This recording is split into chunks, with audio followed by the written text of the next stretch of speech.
Welcome to the Ojai Unified School District Board meeting. Feel free to get refreshments quietly, but we're going to go ahead and start, and I'd like to invite you to stand and join me in the Pledge of Allegiance. I pledge allegiance to the flag of the United States of America and to the republic for which it stands, one nation, under God, indivisible, with liberty and justice for all. Great, thank you. We ran a few minutes over, but every minute of the presentations was fantastic. So we're happy to have enjoyed that, and now we're moving on to our school board meeting. The first item, second item, we did the first item, is the approval of the agenda, and I don't believe there are any emergency modifications. So do we have a motion to approve the agenda? I'll move to approve. I'll second. All in favor? Aye. Aye. That's unanimous.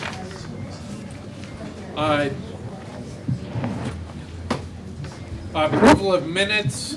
Are there any comments on the minutes, or do we have a motion to approve? I think there was the one change on the. That's right. We do have a updated version. Kathy, do you have the? I do. The materials in the back are the correct version, but we have an update. But with the update, I'll move to approve the minutes. All right. Is there a second? Second. All in favor? Aye. Aye. That's unanimous. I will have our student representative report. Stella. Oh, hi. I'm Stella Moore. There's a lot more people than there usually are. I'm part of the Student Advisory Council, so I'm the senior representative, and myself and Arlie Sakai, who is the junior representative, have been switching off at school board meetings. This is our last one. School's almost out. Nordhoff's looking good. Those of us who are seniors are ready to get out of there, but we are very thankful for our 4 years. I don't know if Sophie has anything to say. Ready for finals?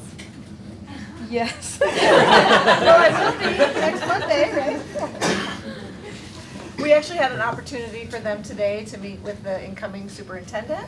So that was fun, opportunity for them to talk about what works for them, what the changes they'd like to see, and that was very exciting, and we were happy to hear their voice. Yeah, and in a few minutes we'll have recognition for them. Yeah. That's one. Great. Public comments. I didn't see any forms. Was there anyone who wanted to make public comments? And if it's for an item on the agenda later on, it may be more appropriate to actually have it during the public hearings of those agenda items. Right, so this would be a comment on something that's not on the agenda somewhere else. Generally, okay, we will move forward to our, this is exciting. I hope we don't disappoint. You've never disappointed me before, so you're good. Our Topa Topa 6th grade students are doing an excerpt from their play. We are. And Mr. Rondo, do you want to Sure. So we introduce start it? off with, I want to give all of you a brochure. So this is our play pamphlet that we gave to all the people that came to our show. We did a show on Wednesday to all the students at Topa Topa, and our goal was to educate them on climate change and global warming. When I started, and I heard of this issue. I mean, I've heard of it obviously for a while, but I was coming to work one day and I heard a young girl, 15-year-old named Greta Thunberg, and she was speaking about climate change and how vital it is that that we start making some real moves towards trying to curb the amount of fossil fuels and the greenhouse gases we're putting out into the environment. Literally, we're looking at, the best scientists are talking 12 years, maybe 10 at this point. And the fact that these kids knew very little to nothing about it other than the word was alarming to me.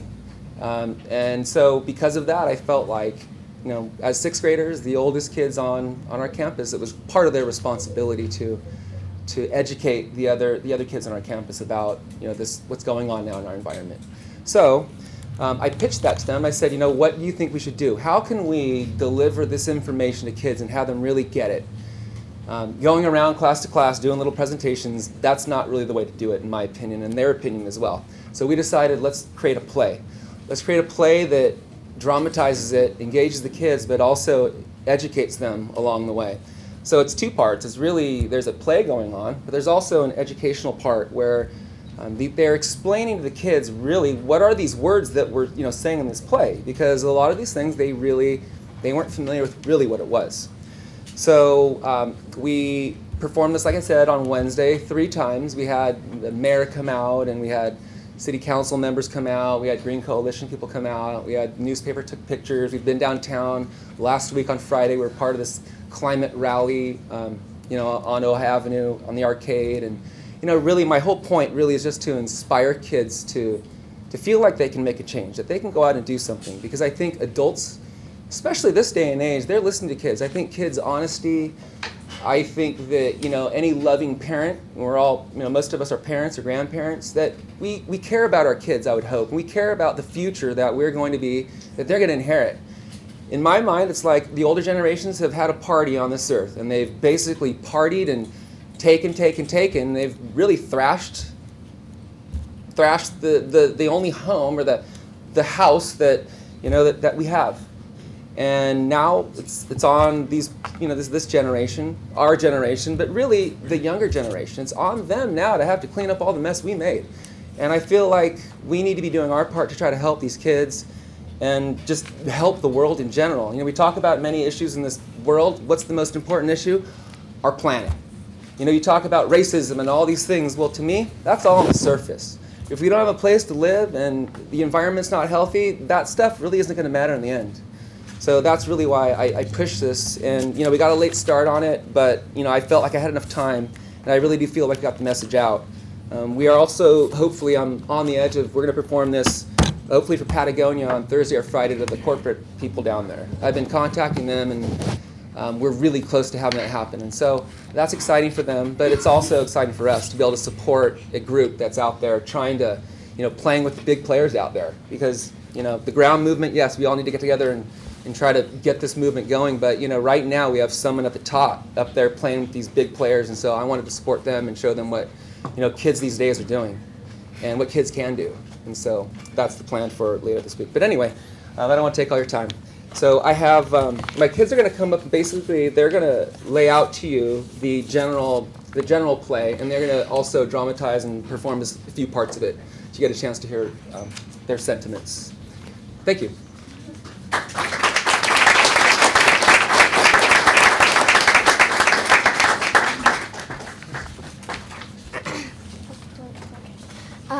Morgan, Lily, do you want to come up? I wrote this play with my friend Corey Gatula, who couldn't be here tonight. But we wrote this play because our teacher started teaching us about global warming and climate change, and the more he kept talking about it, the more alerted and aware of it I became. And I realized how important it was for me, my future, and I guess everyone else. So I wanted a way to inspire people my age and older generations to act on the problem. But I knew just going around and presenting, like Mr. Ando said, wasn't going to fully grab their attention. A play, which is something a lot of people like to see or is a way to entertain people, really struck me as a way to get people alerted about climate change and global warming. So that's what I did, and these two, Morgan and Lily, were some of the main people that I chose to have one of the longest lines about climate change and global warming. So Morgan, do you want to say? Yeah, sure. So I'm just going to say my line from the play. I was Boy, the person who wanted to go up to new technology and flying cars and a bunch of crazy things, but that never happened. So I wanted to grow up to new technology, and I sure did. Yet, instead of grand flying cars and helpful robots, it was grand pollution and horrible greenhouse gases. I tried to help. I studied for years in college to become an engineer, but now there's no point. No matter how hard I try, I just can't find a way to undo what we have done to influence global warming. There's barely any vegetation left now. Most of the beautiful green plants are gone. And we're almost always in our houses. The only food we have left is filled with disgusting chemicals that are horrible for our bodies. And the water we have left is too unhealthy to drink. We're a mess.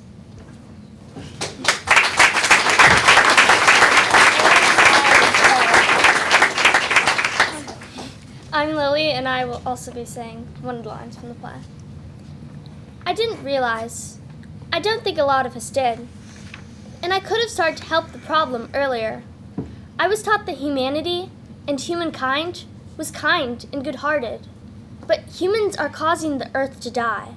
So, is humanity really a good thing anymore? They didn't teach us about global warming when we were younger. If they had, then maybe a change would have been made already. But you are lucky enough to have the chance to be educated about the problem. So to save us all, please educate yourself. Only we can stop this. It is up to us. Know that you can do whatever you set your mind to. Our world is being destroyed, but if we all help, in even small ways, we can, I promise you, make a difference.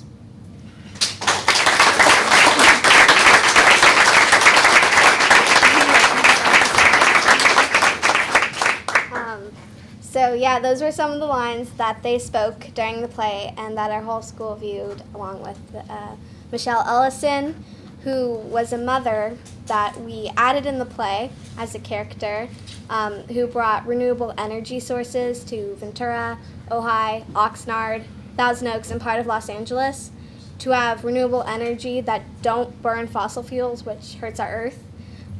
So we were inspired by her too, and her movement and decision of change. And that's kind of why we wanted to do the play, to show people that we care and we want to make a movement against climate change.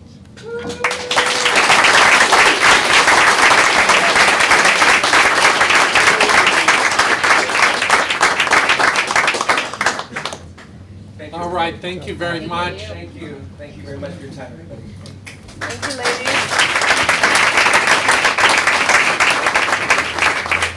Our next item is recognition of student representatives, and Jane Weil has been our board member who has been our liaison with student representatives, and she has just done an amazing job in supporting and helping us hear the views of students, which I think is fantastic.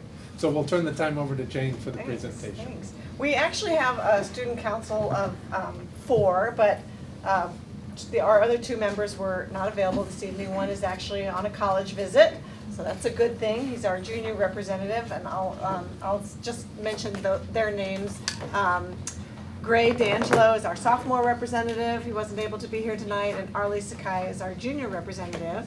So we have our senior and our freshman representatives here, and this was a new thing. The board voted last year, let's create a student advisory council and have them sit here on meetings and go back to campus and talk to students about what we talk about and try to get students' opinions. And it really has been, I think, more than I expected. They have just been so insightful and so helpful. They've learned a little bit about how politically it's hard to get people to come to meetings, and but they've gone out there, and especially as this is our first year, they've been very patient with us. They've had ideas that we weren't able to pull off because we just didn't have the forethought or the time, and so I appreciate their patience and really their voice. It's really been a great addition for the Ojai Unified. So our senior representative, Stella Moore.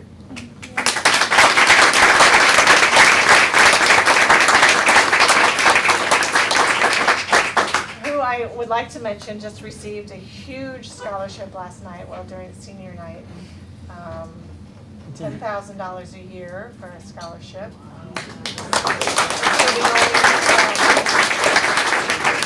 She'll be going to Berkeley next year. And you'll be studying what, do you know yet? Biology.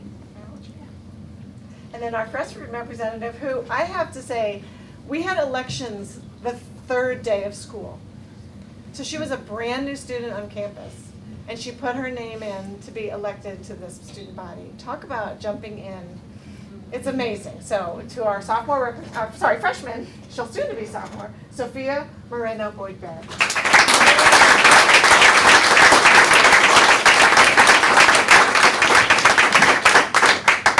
Great, thank you very much. And yeah, it's been wonderful to have you here at our meetings. Thanks. And great luck in your future. Thank you. And I hope to see more. So terrific. Now, recognition of our classified and retirees. I'll turn the time over to our superintendent. Yeah, I'm going to stand. And just so you guys know, once we finish the next 2 agenda items, we will actually be taking a brief break. Anyone that would like and have refreshments that we have in the back.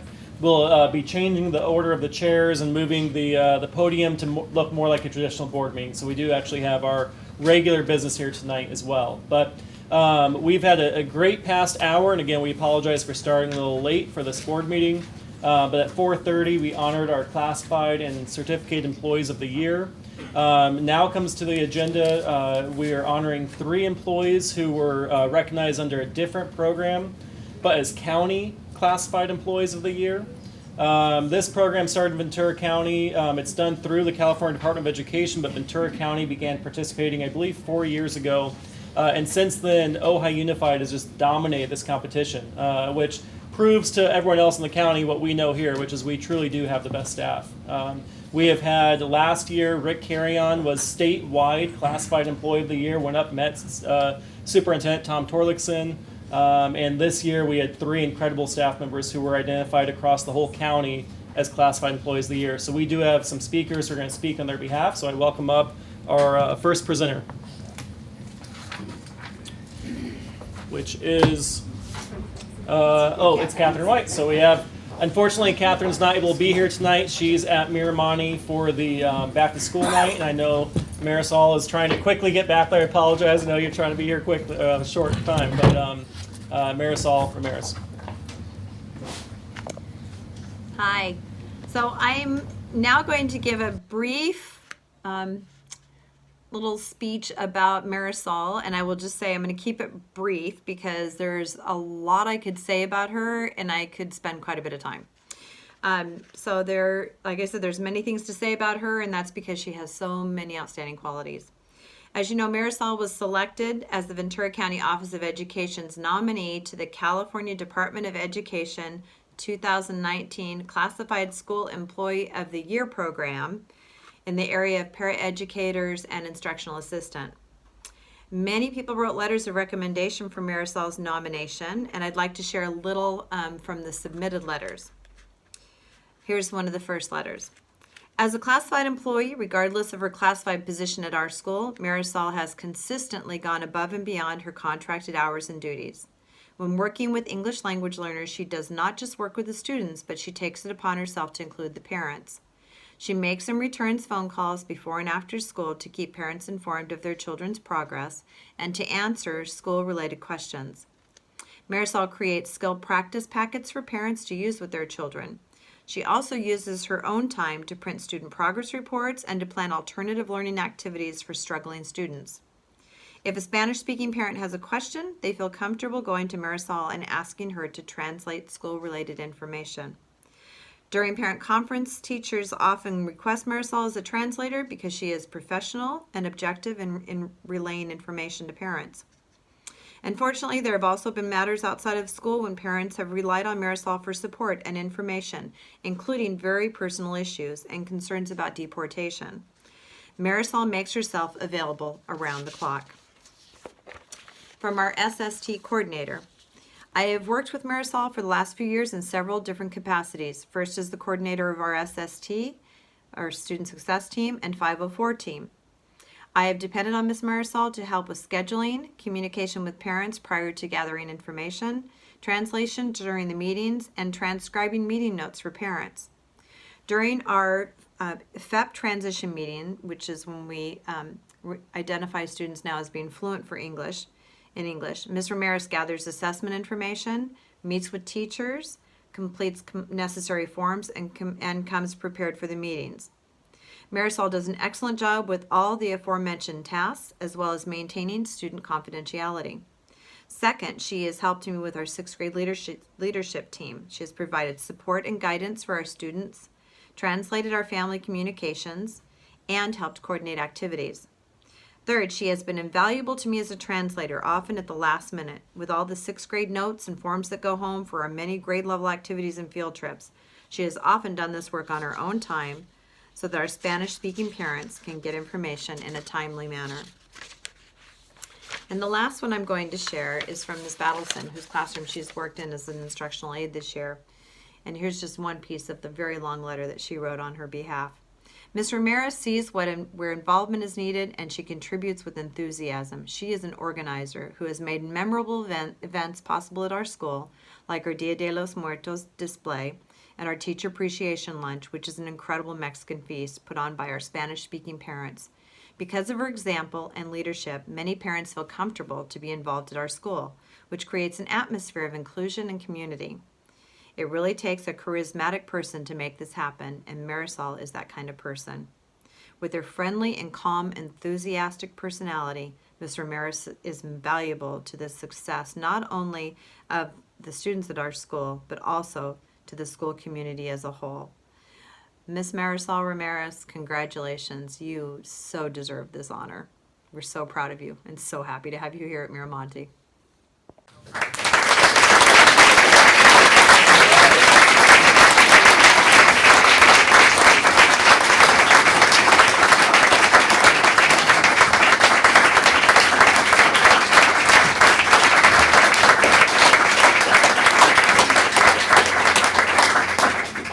One of the things that makes our district so special among the many others is how many spouse teams that we have who work in our district. As you may have recognized, for those who don't know Marisol Ramirez, she is in fact a spouse to Javier Ramirez. We also have the Munsons, who were presenting earlier this evening, and Robin, who's still here. We have Mr. Mock, who's going to be awarded here soon. However, only one of these power couples who we have in our district, actually both of the spouses are being awarded tonight, are both being acknowledged for incredible commitment to this district. So we want to welcome up Carl Rimpa as well as Russ Bent to recognize him.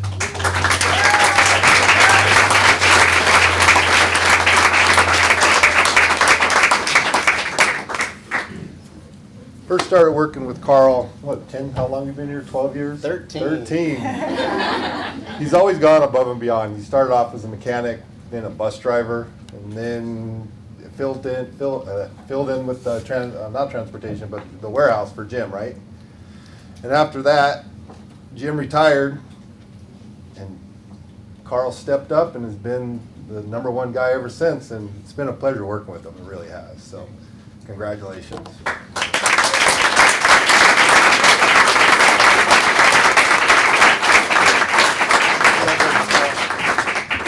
And Kathleen, come on up. Russ is going to stay up here and present to you as well.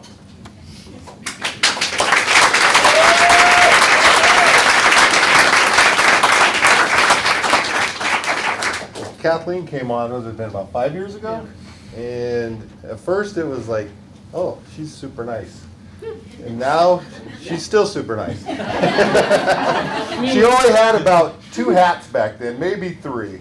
And I think it's up to like 97. Yeah. She wears so many hats. I know Adam appreciates her. Anybody who works back there appreciates her. Carl.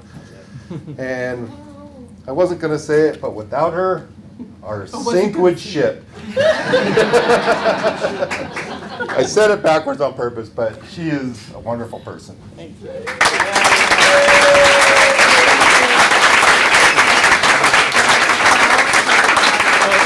Russ.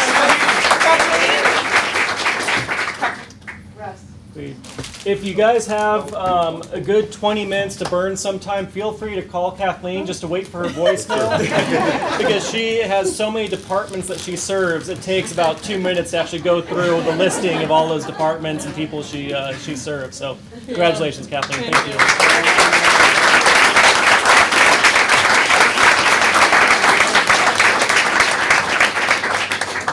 Before we move on, I'm hoping that Kathy White said so many wonderful things about Marisol, and I know it was really hard to hear. Is there a way to get that put, where we have our We will have that on the meeting website, minutes absolutely. Or Yep, on our website? that's a great idea. Because she said wonderful things. I hate to not That's a have great idea. people hear. We will have it posted to the website with this board meeting or video.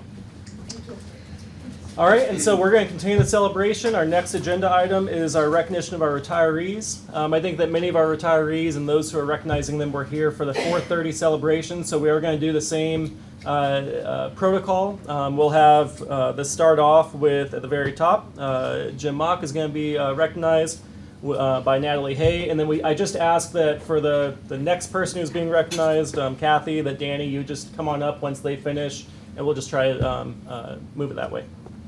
All right, so with that, Natalie, come on up.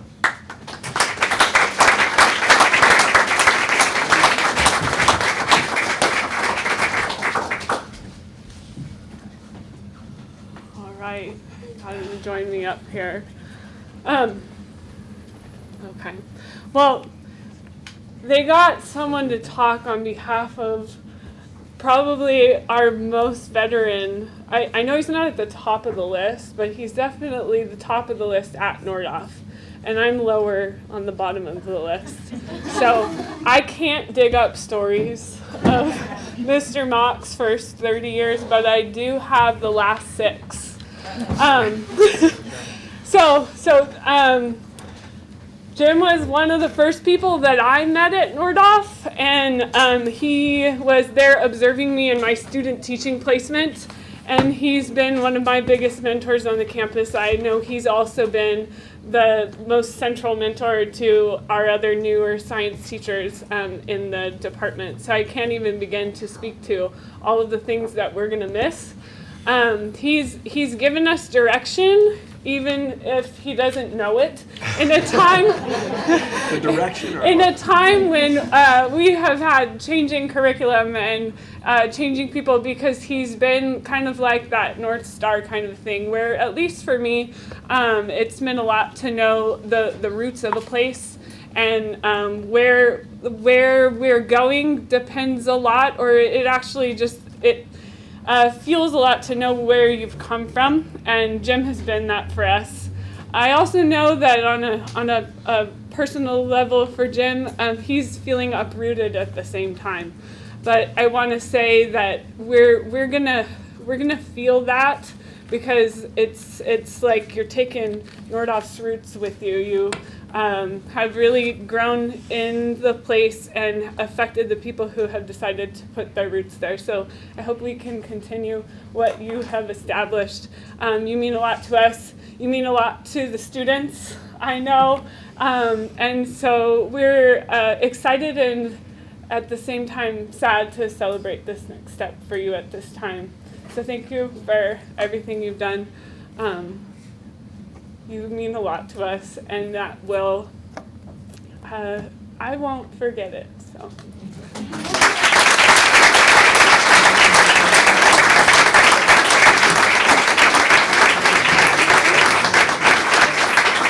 I want to take the opportunity to say that I was lucky enough to have you, Mr. Mock, as a teacher in 9th grade in lab physical science, so I had the benefit of your wonderful teaching experience. Thank you. Congratulations.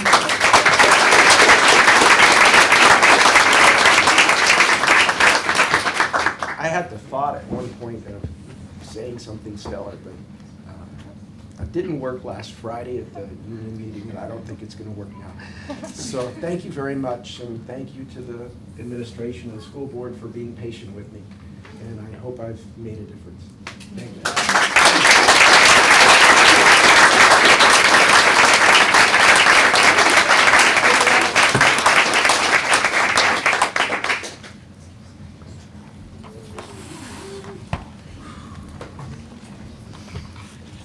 Oh, hey. All right, I'm a little nervous. In front of kids, I don't have any nerves in my body. And right now, like, I feel like I'm standing up here with John Coltrane, and I'm like this little kid who's like doesn't even know what a trumpet is yet. So I'm gonna do my best. So I've been next door to Kathy for 4 years, and I know there's so many other people in this district that could be up here talking about you, but I feel honored being up here. I'm going to read a few of her accomplishments and a little recap of her 30 years, and then I'm just going to read what I wrote. I don't know how these things work, but I'm just going to tell you how I feel. And I do have some cards from some students, and there's some cards from some other teachers that you'll be getting. So first off, amazing facts here when I look at this. 30 years at San Antonio, which is amazing. Give it up for 30 years. 5 secretaries. 9 principals, 5 different grades, K, 1, 2, 3, 4. She's been teaching 34 years total. 750 approximate students that she has touched and are better people because of her. 1,500 parents, and we know as teachers, parents are tough, but parents are beautiful, and they do bring their kids to class, and we get to educate their kids. Poetry nights. This is what always just, I can't believe this. Cookie nights with kids. Like, we're with kids all day, and then she has kids come to her house and she cooks with them. And it just, it baffles me. And crafts. And dinners and parties and all sorts of things. And it just blows me away because I love my students. But at the end of the night, we're tired, and she has them over. She has them over, and she cooks for them. And I'll miss that. Oh, I know she is. She talks about it, and she loves it, and it just baffles me. Community volunteer. She's always welcoming people into the classroom. That's just such a little thing, Kathy. Biography projects, these wax museums she has with her kids. Friday, she announced to our school that she was retiring, and we go back to my classroom, and my kids are just bawling, just crying. Like, over half of them, because half of them have spent 2 or 3 years with you, and they love you just like we all do. So, I'm going to read what I wrote. Is that okay? Yes. Okay, so she's been my neighbor. I'm always there a little bit before, and a couple years ago, she's so sweet. She came up to me, she's like, I hope you don't mind, you're always here earlier than me. Can you maybe just turn on that heat for me every morning? So probably for 4 years, every morning I'm there early. I go into her room and I turn on her heater for her, and I can just see in her classroom how organized it is. And it's just like I just want to hang out in there. You got bugs and you got crafts, and it's amazing. So that's amazing. And then usually 10 minutes later after she gets to school, she'll come in with some sort of dehydrated fruit, some gluten-free experiment from the night before that she's testing out on me, and it's always delicious. Thank you so much for that. I am going to miss that. Kids love you. Yeah. Kids love you. They talk about you. They're going to miss you dearly. I know there are so many of them here tonight that will talk about you more. I think one of the funniest things, so on a typical day, I get a call in my classroom, and I always answer the same way. Hi, this is Mr. Ojai. But in probably 4 years, she's probably never heard, hi, this is Mr. Ojai. It's always Carl from Ojai Pizza, or Larry from the laundromat. It's always some different name. And trying to throw her, but she always goes along with that story. And it's stressful in the mornings. We come to school, we're tired, and we've got a lot on our plate. And just having that moment of laughter, first thing in the morning, for 5 minutes or whatever it is, it's beautiful. Thank you for that. We're pranksters. We're pranksters. We'll have to somehow keep it going. So, we're here to honor you because of your years, your retirement, but I'm here to honor you for just amazing human you are. Oh. So, let's give it up for Kathy.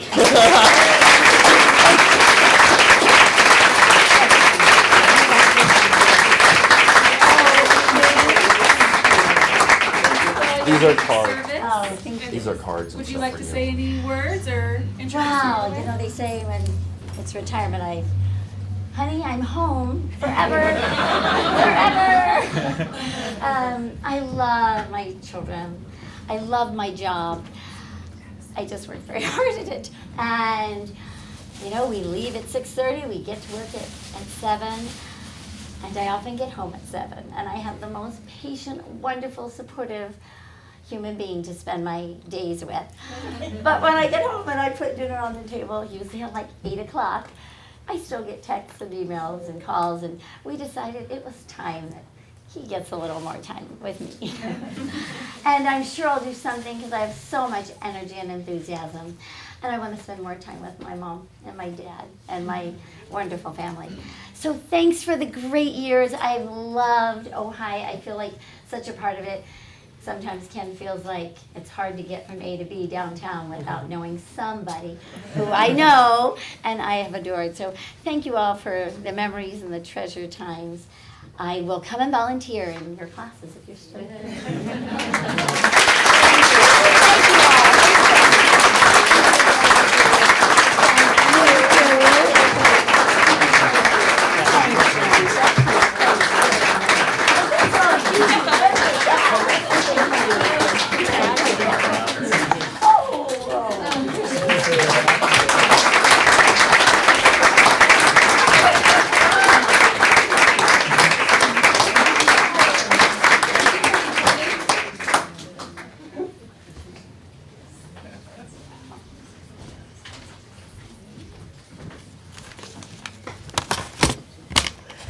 So, I would love to introduce, I introduced her already, so I have the pleasure of introducing my colleague, Sandra Hansen, and I'm sure you all know her.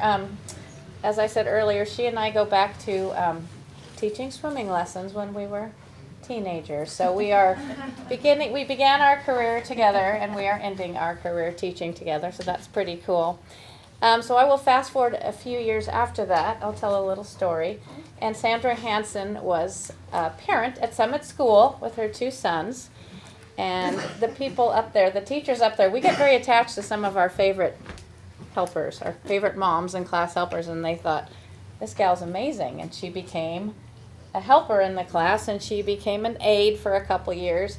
Well, that wasn't enough for the people that were up there. And they said, good for you, but have you ever thought of being a teacher? You need to be a teacher. Join us. Be permanent. So Larry Hartman and Martha Ditchfield and my mom likes to take part of the credit for talking Sandra into being a teacher. Cute thing. Also, Ronnie Rodriguez. How could I forget Ronnie? And Ronnie Rodriguez and Sandra and Martha, who were up there at the time, who helped talk her into this. Well, she ended up being able to join them as a teacher. There was an opening. So it was this little dream team up at Summit School.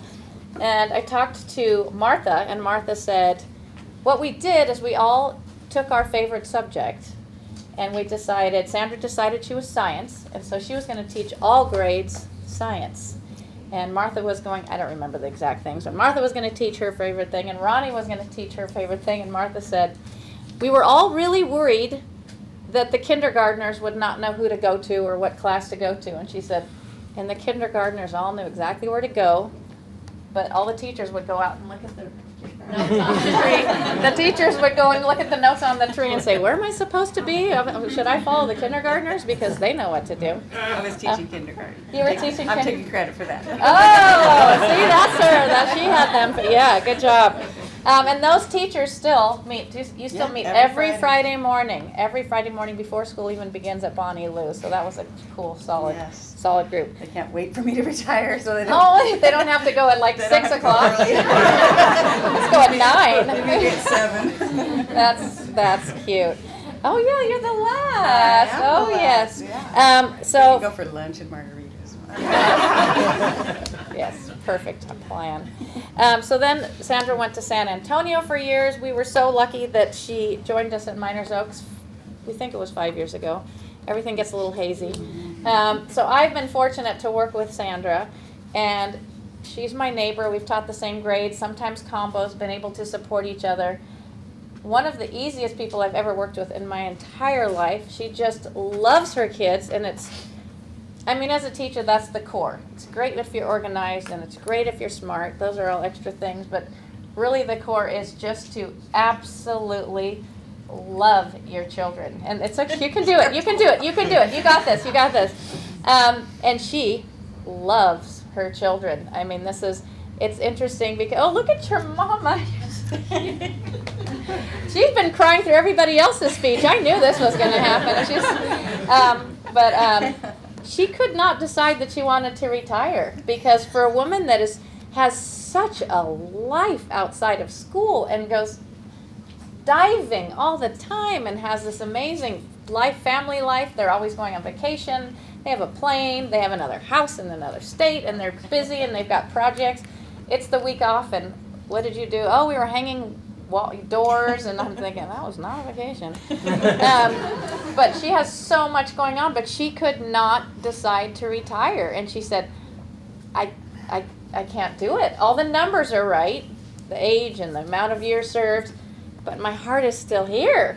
I don't know that I'm ready. And to me, and I think everyone here would agree, that's the time to leave, because you're at the top of your game. And I know somebody else here feels the same way. But you don't want to leave when you go, I can't make it to my room. I can't deal with this. It's when she's like, her heart is ripped. But it's the perfect example. And this is a testament to just how much she loves those children. And I do want to make a little bit of a thank you to her for having served on the union forever. And I am the recipient of her being in charge of our benefits and hanging on tight. Thank you. She has hung on tight to our beautiful benefits that we have all, unfortunately, needed a lot. That has been fantastic, and I give Sandra such credit for that. But here's a woman that is ending on the top of her game, and the kids are, do they even know? You haven't. You did kind of. You're kind of. She's kind of just I have baby 6th steps. graders. You have to keep the lid on it. You have 4 days. You can do this. Just slightly break the ice, but wonderful job. Such a pleasure. I know I'll see you everywhere and all the time. She's going to come back and volunteer in my room. She just found out right now. Teresa. Wait. Okay. Do you want to say anything? You don't have to. Well, it's just been, it's a wonderful profession. That's about all I can say.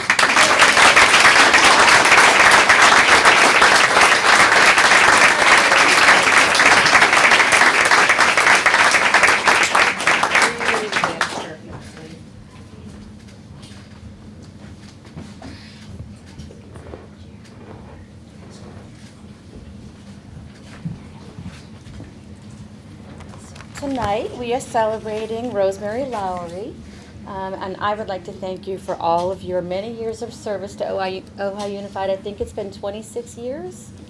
And she's been, just a wonderful colleague, and I think during your 26 years, I think you might have worked at almost every site in the district. Just about.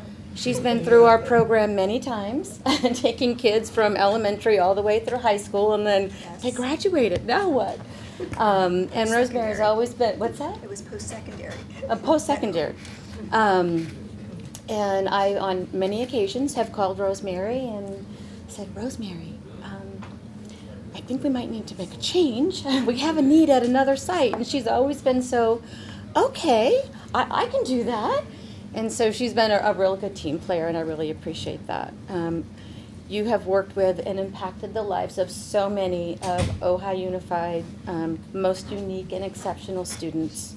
And she's also very highly regarded for all of her intensive reading instruction. She's very skilled and has worked with many of our kiddos with some intensive reading programs. Your hard work and dedication will not be forgotten, and we will miss the kind and calm qualities that we have come to expect and rely on. But I would like to share some quotes from some fellow staff members. I have worked with Rosemary for many years, and she has always been so organized and has such a calm, soothing demeanor and voice. If I were a student working with Rosemary, I would feel so lucky. And then another quote was, she is able to help create a safe and comforting environment that promotes academic success for students. She has excellent abilities in a combination of behavioral strategies and instructional techniques that bring out the best in the students she supports. So Rosemary, we hope that you enjoy all of the well-deserved time you now will have to spend with your children and grandchildren. We wish you luck and all the best. Thank you for your many years of service.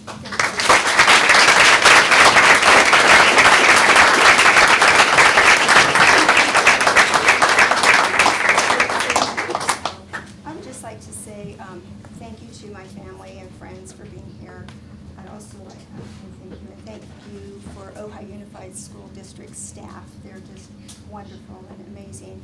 I also would like to say I'm very thankful for all of the training that Ojai Unified has given me,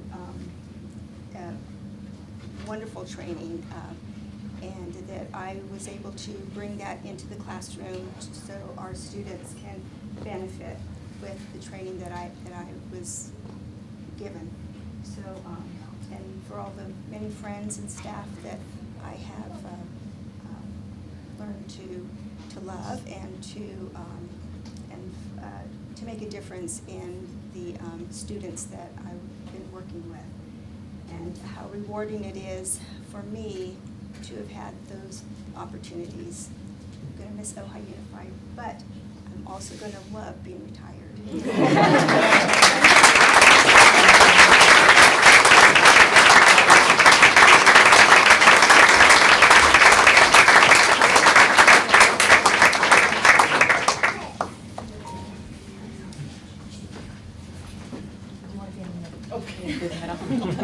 Janet has weathered the two Miss B's. Yes. Gonna start? Sure.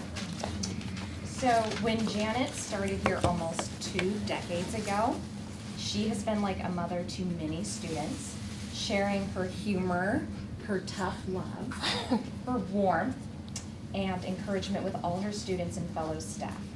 However, she has been here long enough that she is more like a beloved grandmother to all of her students.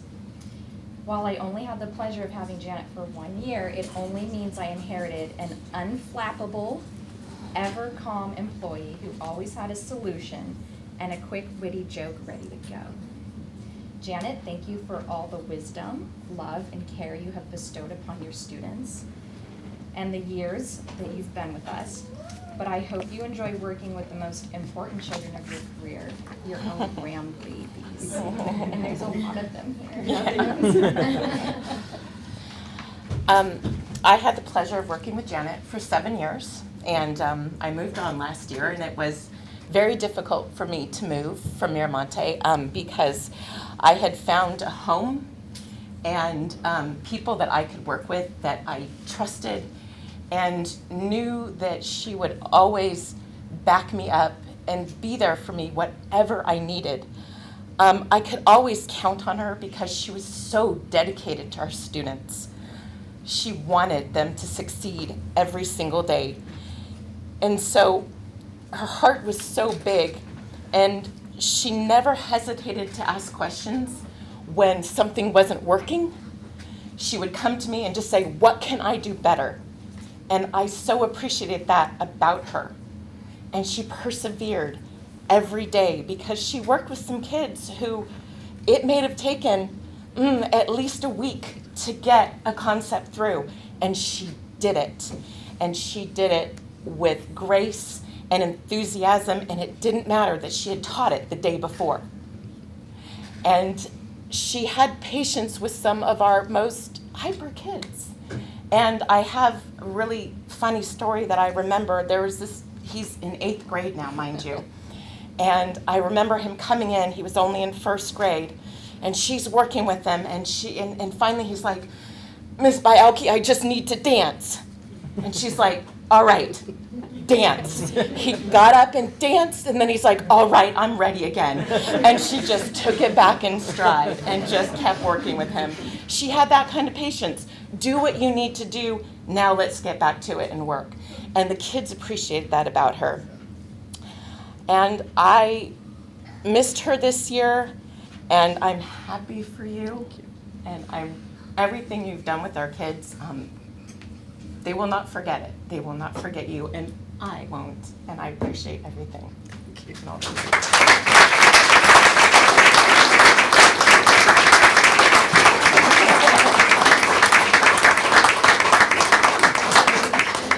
Would you like to say anything? Oh, I didn't want to do this. I didn't want to retire, but I have other things I have to deal with, so working had to be dropped. So, but I thank you everything. Thank you.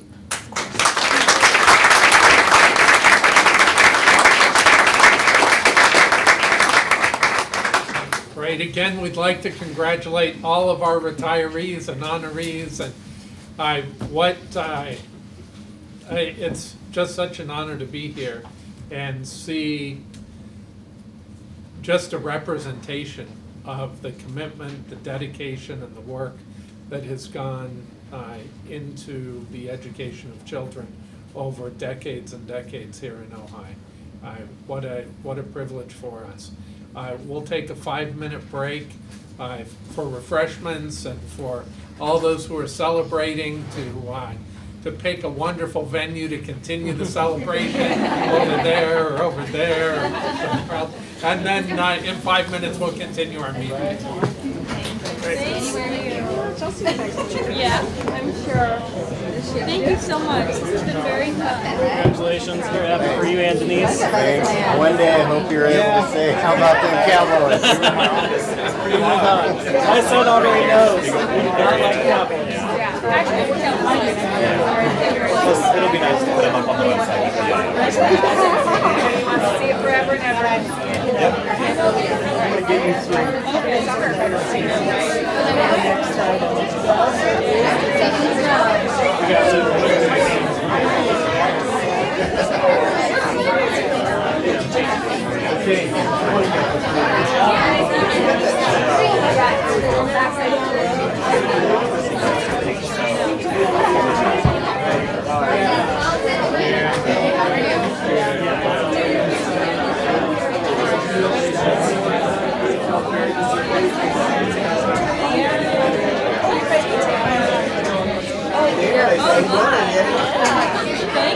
You could put that on your desk at school. Yeah. Sure they'll love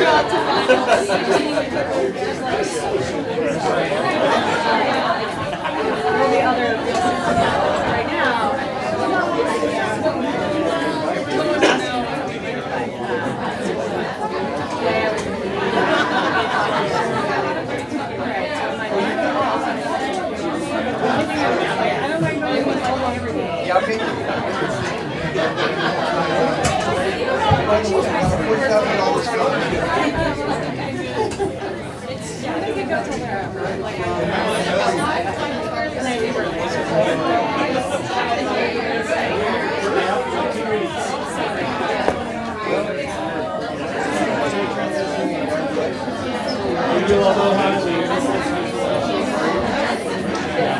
Just outside Austin. Thank you. See ya.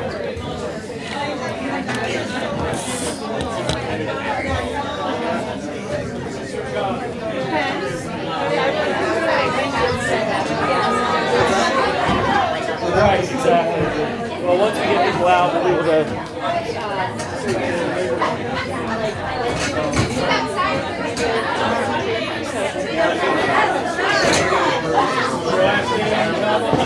I've got to keep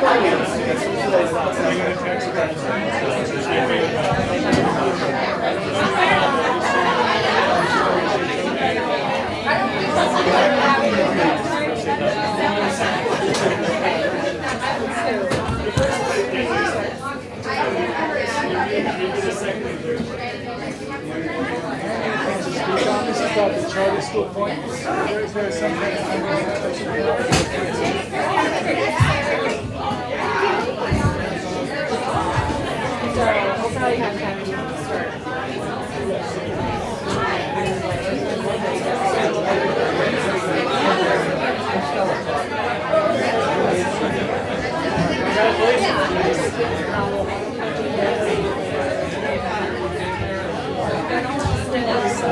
Thank you.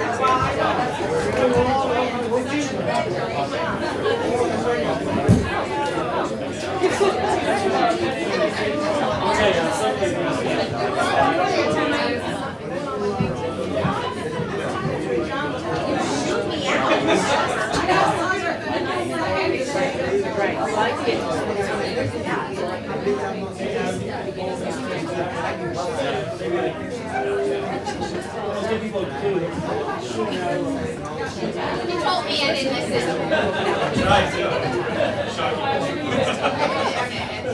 It's you.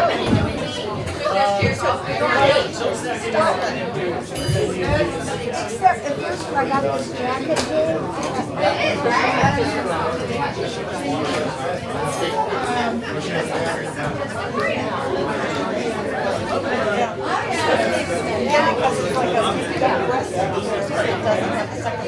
I thought it was an error. Oh, looks cute.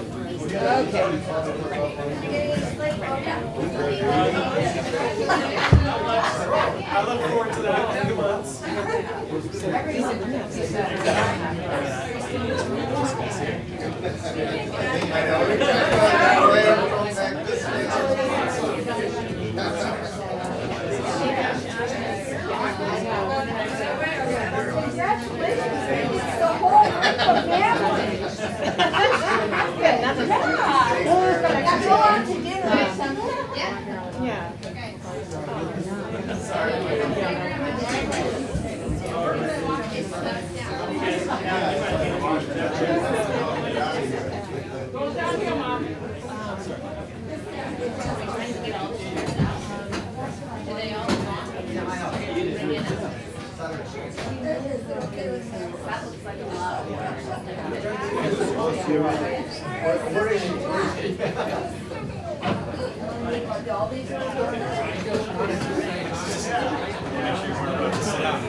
Yeah.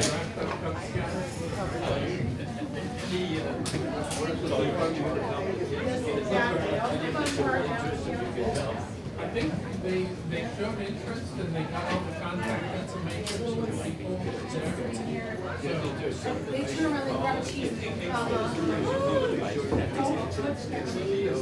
I will, but I think that you got a good handout.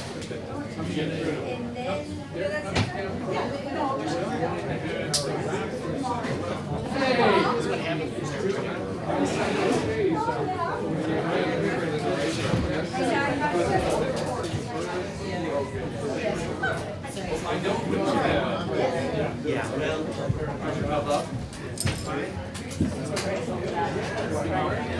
Oh, yeah.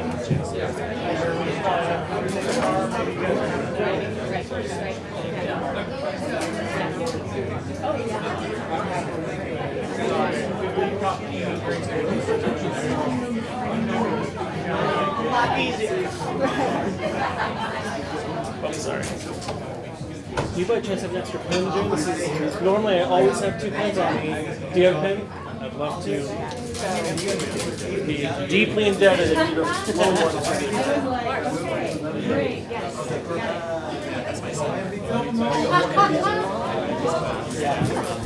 It always is. Thank you, Shelley. Yeah, and how are you doing? Right, and we need to do the 4 o'clock start time. We actually did 4 o'clock last year. But every year, when I look back, every year prior was 4:30, and I said, "Oh, we'll move it up." So it's just 4:30. But now I see why we moved it up last year. Question? Yes. What does teacher position look like on a budget these days? How much money is it to have one teacher? A new teacher, all in with benefits and retirement, is about $75,000. Thank you. At some point. Oh! Bridget got a special bag and folded it so nicely and.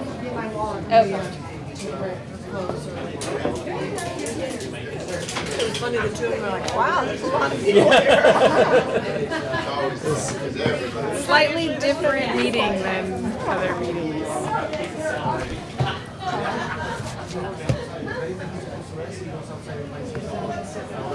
I love that Karen brought the bears. Yeah. No, this is the bad one. Yeah, They're not all bears. that's This pretty is the bad one, but We that's have one. okay. We can hand it out anyways, and it's got, it's missing the new revised version has the tagline. teacher But that's okay. Yeah. And my Can we maybe just pass these on? And then here, she got moved to 4th grade. And then we'll, Here, even though it's slightly different. She's not gonna do desk, you can take 4th grade.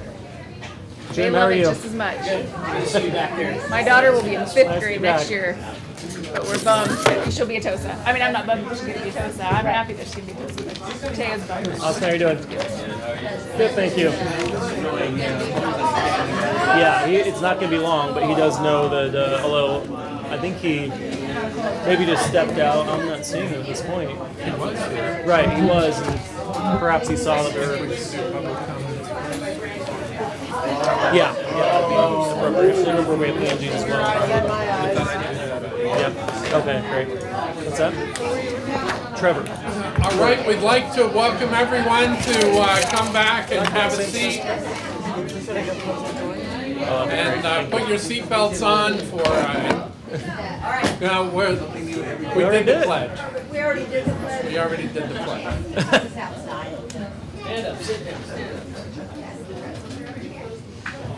Great. We're going to start with item 6.5, and this item is the acceptance of the 2019 7-Eleven committee report. We'd like to invite public comments first, and just as a clarification of the title, acceptance means we're receiving the report. It doesn't mean that we're endorsing or approving the contents of the report, but we're accepting receipt of the report. So I have one form for public comment, and then there may be more individuals who would like to comment. But the first one is Gloria Valladolid. I'd like to invite her up. Is she? Oh, there you are. I had a very good friend from Valladolid. Oh, no wonder you pronounced it perfectly. Okay, I'm Gloria Valladolid. I live in Miners Oaks, and I'm a retired high school teacher and administrator. And what a wonderful example of excellent teachers that represent all of our teachers at our public schools. If Summit manages to get a charter school, according to Dr. Cantwell's state of the district, it would take $10,000 per student, and together for the 19 students that live in Summit would equal more than 2 teacher positions. So I would hate to have our regular unified school district lose 2 teacher positions just because you would set up a charter school.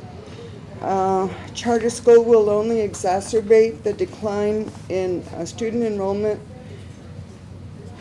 and charter school supporters would have us believe that they accept all students. Perhaps they do, but then they open the back door and expel the students that need more attention.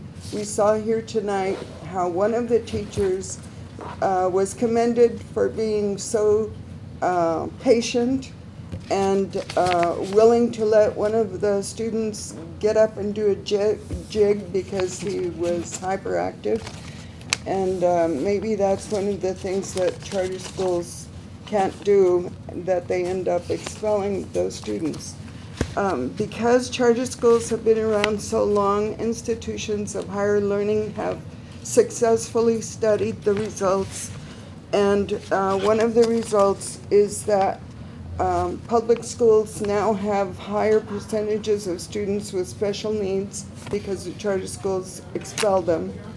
And I hope that you make the best decision regarding the summer school asset for all students and not allow a charter school in Ojai. Are there additional public comments on this item? We do have one. Angie Janassi, the president of the Ojai Federation of Teachers, was not able to make it. So she sent a letter that she wanted to have read, which I'll do now, dated June 5th. 2019. Dear school board members, for the last 3 years, the Ojai Federation of Teachers has watched closely both the EPIC 2016 7-Eleven Committee on Elementary School Closures and the current 7-Eleven Committee convened to make recommendations on the possible uses of Summit School. While many teachers in the last 10 years have felt that school closures were needed to help with the district's financial problems, there was not a clear enough consensus in our membership for the union to take a stand publicly. The 2016 7-Eleven Committee deliberated under the understanding that there would be no net loss of teaching positions if a school closed. Combining this understanding with the very real possibility of school closures, pitting schools against schools, as demonstrated during some public comments before the committee, we felt it was in the best interest of the union to not take a stand for or against the 7-Eleven Committee findings and preserve the unity of the Federation.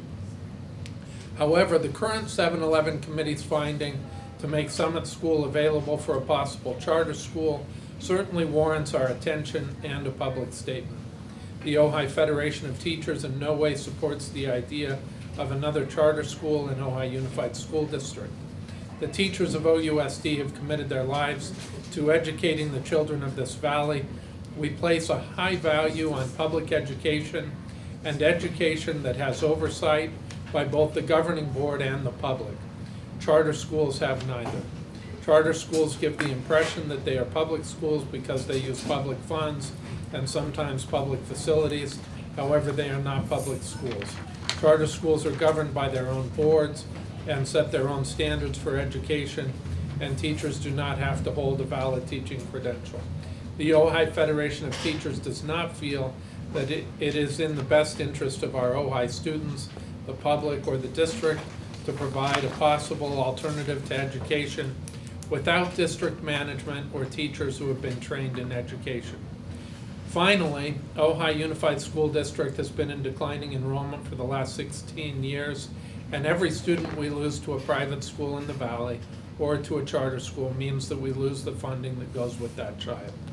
The Ojai Federation of Teachers can in no way support a decision that would take funds from the district to support a privately funded organization.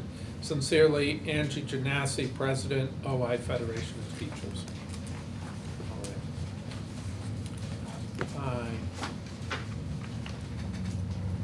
I don't see. We do have three comments from 7-Eleven committee members. Trevor, if you want to make your way, I know that you also are prepared to formally present the committee report, but while you're doing that, I'll read the brief statements that we received from committee members who made the request. Committee member Bob Daddy stated, I would hope no decision above a lease extension for 1 year be considered. Please let the new superintendent have an opportunity to evaluate and make a recommendation for the following year. Louise Oseguera wrote, as part of the Citizen Advisory Committee, a resident of Upper Ojai and a proponent of public education, I thoroughly endorse a public charter school option in the Upper Ojai community. It is time for OUSD to support an innovative plan for Summit School by approving a K-8 public charter school at that site. Education is in transition, and this alternative leaves Summit School open to accommodate local students and draw from surrounding, expanding communities. The alternative, if Ojai Unified School District does not approve this public charter, would be for Summit School to revert to a standalone district, as it was when it was created in 1907. Further, any prior dollars allotted for upkeep and repairs on Summit School should be spent as intended for the facility. This is the only public site in the community and is currently in need of improvements and repairs. The residents in Upper Ojai are part of the county and school tax base and deserve to have proportional funds used in their community at the Summit School site. It was my pleasure to be on the committee. And lastly, we have from Emily. Thank you. I'm sorry. Dodie, okay, sorry. Thank you for the opportunity to serve on the Summit 7-Eleven committee. It was a great experience working with so many wonderful people who care deeply about their community. Although I support the committee, I left the last meeting with a nagging sense that we were ignoring the community voices that had been raised during the first few 7-Eleven meetings. The ones in support of a 5-year lease for Rock Tree Sky. I would ask the board to consider them too. If such a lease isn't possible, then perhaps the best compromise is the one Dr. Beatty brought up, a 2-year lease with an option for 2 more years. The suggestion of a 1-year lease, I fear, would lead us right back here where we started next year. A year goes by in the blink of an eye. Thank you again, and thank you for all the work that you do in Ojai. So because these are actually comments from committee members, this will be formally attached to the report which Trevor is about to present, but for the sake of what you're receiving, this is an addendum to the report. And just before Trevor's comments, I would like to really thank the committee for the hours that you put into this.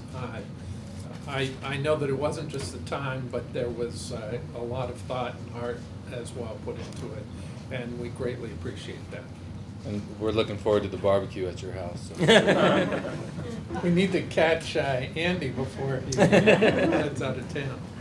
Well, thank you for allowing me to speak and to be a part of the committee. It was a great experience. The report, I think, kind of speaks for itself and is very brief. Some of the things that were not in the report that I thought I would share is that we did have 5 meetings over, I believe it was a 5-month period, close to a 5-month period, and we heard from a lot of folks. The meetings were pretty well publicized and talked about via social media, and I did see a lot of comments, and I think they're reflective of the list. And I think what is important in listening to the comments, and especially the one that Mr. Whipple was just reading, the letter from the union representative. We were not tasked with making a recommendation. That's the board's job, or determination. We were tasked with coming up with a list of priority uses based upon what we heard from the public.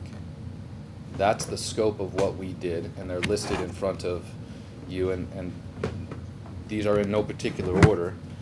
But after meeting for 5 months and listening to a lot of speakers, as you guys know, the two uses that the committee came up with was, number 1, a public charter school with a shared community use, or number 2, a 1-year lease terminating June 30th, 2020 with Rock Tree Sky, Mr. Bailey's organization, with a specified requirement for making the space available for community use and for giving Rock Tree Sky a rent credit for any facility improvements it undertakes. So there's 2 common threads that were present during every single meeting, and that is very easy for this board to make a decision on. Number 1, that the public and the committee wants to have the summit available for community use. That is the easiest decision, and hopefully the board will make that decision. And the second is that under no circumstances is there a single person in Upper Ojai, or anyone that we heard from for that matter, that wants to see the summit school sold. That would be, that's just off the table. So with that, I will take questions, or I'm not sure the proper format, but I thank you for allowing me the opportunity to come and speak tonight. I actually have Yeah, a go question ahead. about the format as well. So we're not actually discussing, like I want to ask a couple of, well, did you discuss this? Did you discuss that? Could I ask those questions? Absolutely. This is Or- an agendized item, so the board has the ability both to engage the committee members as well as one another on the topic. Just no action could be taken from you. It's just a receiving of the report tonight. Okay, so looking at these 2, I obviously I don't see on there reopening Summit School as it was 2 years ago. Was that discussed by the group? I think that was discussed briefly, and that was an option that was not considered because of the position that the school board took, and the task that we were, the item that we were tasked with was coming up with a list of priority uses, and given I think it was the board's stance on relative to the Summit School, we did not consider reopening the school. And I can't remember the exact dynamics of it, but I think Mr. Cantwell could probably help me with that. And that, I know it was discussed either the first or the second meeting, and it was just not an option that we considered. So I have a question. Sure. Well, a lot of the conversations that we've been hearing, talk about where the students will come from, right? That's been the big issue with Summit all along. And so I'm just curious, because there's been several schools of thought, right, that the appropriate program there will pull not from OUSD, but will pull from elsewhere, as excuse me, Rock Tree Sky is apparently doing, or it will pull from the privates or something. Was there any kind of conversation about where the students would come from under any of these alternate programs? Definitely. That was a big topic of our conversation. And it actually was an interesting subject that we discussed. I think it was our last meeting, in which there was a couple presenters who were floating the idea that something I quite frankly never really thought about was Summit School could pull from Santa Paula, and that there's going to be an influx of housing in Santa Paula. Mupu School is, I think that's the name of it, Mupu School in Santa Paula, is, there's a wait list. You can't get into Mupu School. That given the right programs at Summit School, you could create an attraction for students from Santa Paula. I know there's someone in the crowd who was driving her children from far away. Where is she? I won't say her name, Kimberly Rivers. But she was taking her kids up to the Summit School, and there are unique things about the Summit School that a lot of people were discussing and thought that the right program could possibly bring students there. I have my own thoughts on that, but I'm trying not to let my own thoughts inject my own thoughts into the board's process and what the public thought about the proper uses, priority list of uses for Summit School. And that's, I kept, when I was sitting where Mr. Whipple was sitting, I kept trying to bring people to, this is our narrow job. So we, these meetings could go on a long time. So I kept focusing, trying to get everyone back to, well, let's just develop a list of uses and throw the football to the school board and let them figure it out. So you got a big football to handle. Well, and just as a comment, in our future agendas, we will be discussing those items. So for anybody who's wondering what the procedure is, now we've received the report. Those items will be agendized on future meetings. We'll discuss those and take possible actions based on that. One last thing, I know there's going to be probably comments related to the charter school, and I wanted to address that just procedurally and not, I know people have their own thoughts related to the charter school. That was a late item that came to the list of priority uses because there was late interest in the charter school, and I believe that the number one item on our list of priority uses was put on there, either it was the 4th or 5th meeting, and I want to say it was the 5th meeting. And was it the 4th meeting? Fifth meeting. It was the very last meeting, and that was a reflection of the people that came in support of the charter school, some of which are here tonight. But there was always an overwhelming support for Rock Tree Sky. That was never in question, and that was prevalent throughout every single meeting. Not to say that one's better than the other. That's for you guys to figure out, so good luck. Chair, before we sit down, we actually are going to invite the other 7-Eleven committee members who are here tonight up. We would like to, on behalf of the board, we'd like to thank you for your service to the community and to the district. Cheryl, yes? I need to block you. We do have a certificate that reads, the Board of Education extends its most sincere appreciation to each of the committee members for your exemplary commitment and performance as a member of the 2018-19 school year 7-Eleven committee. Truly, thank you very much. And let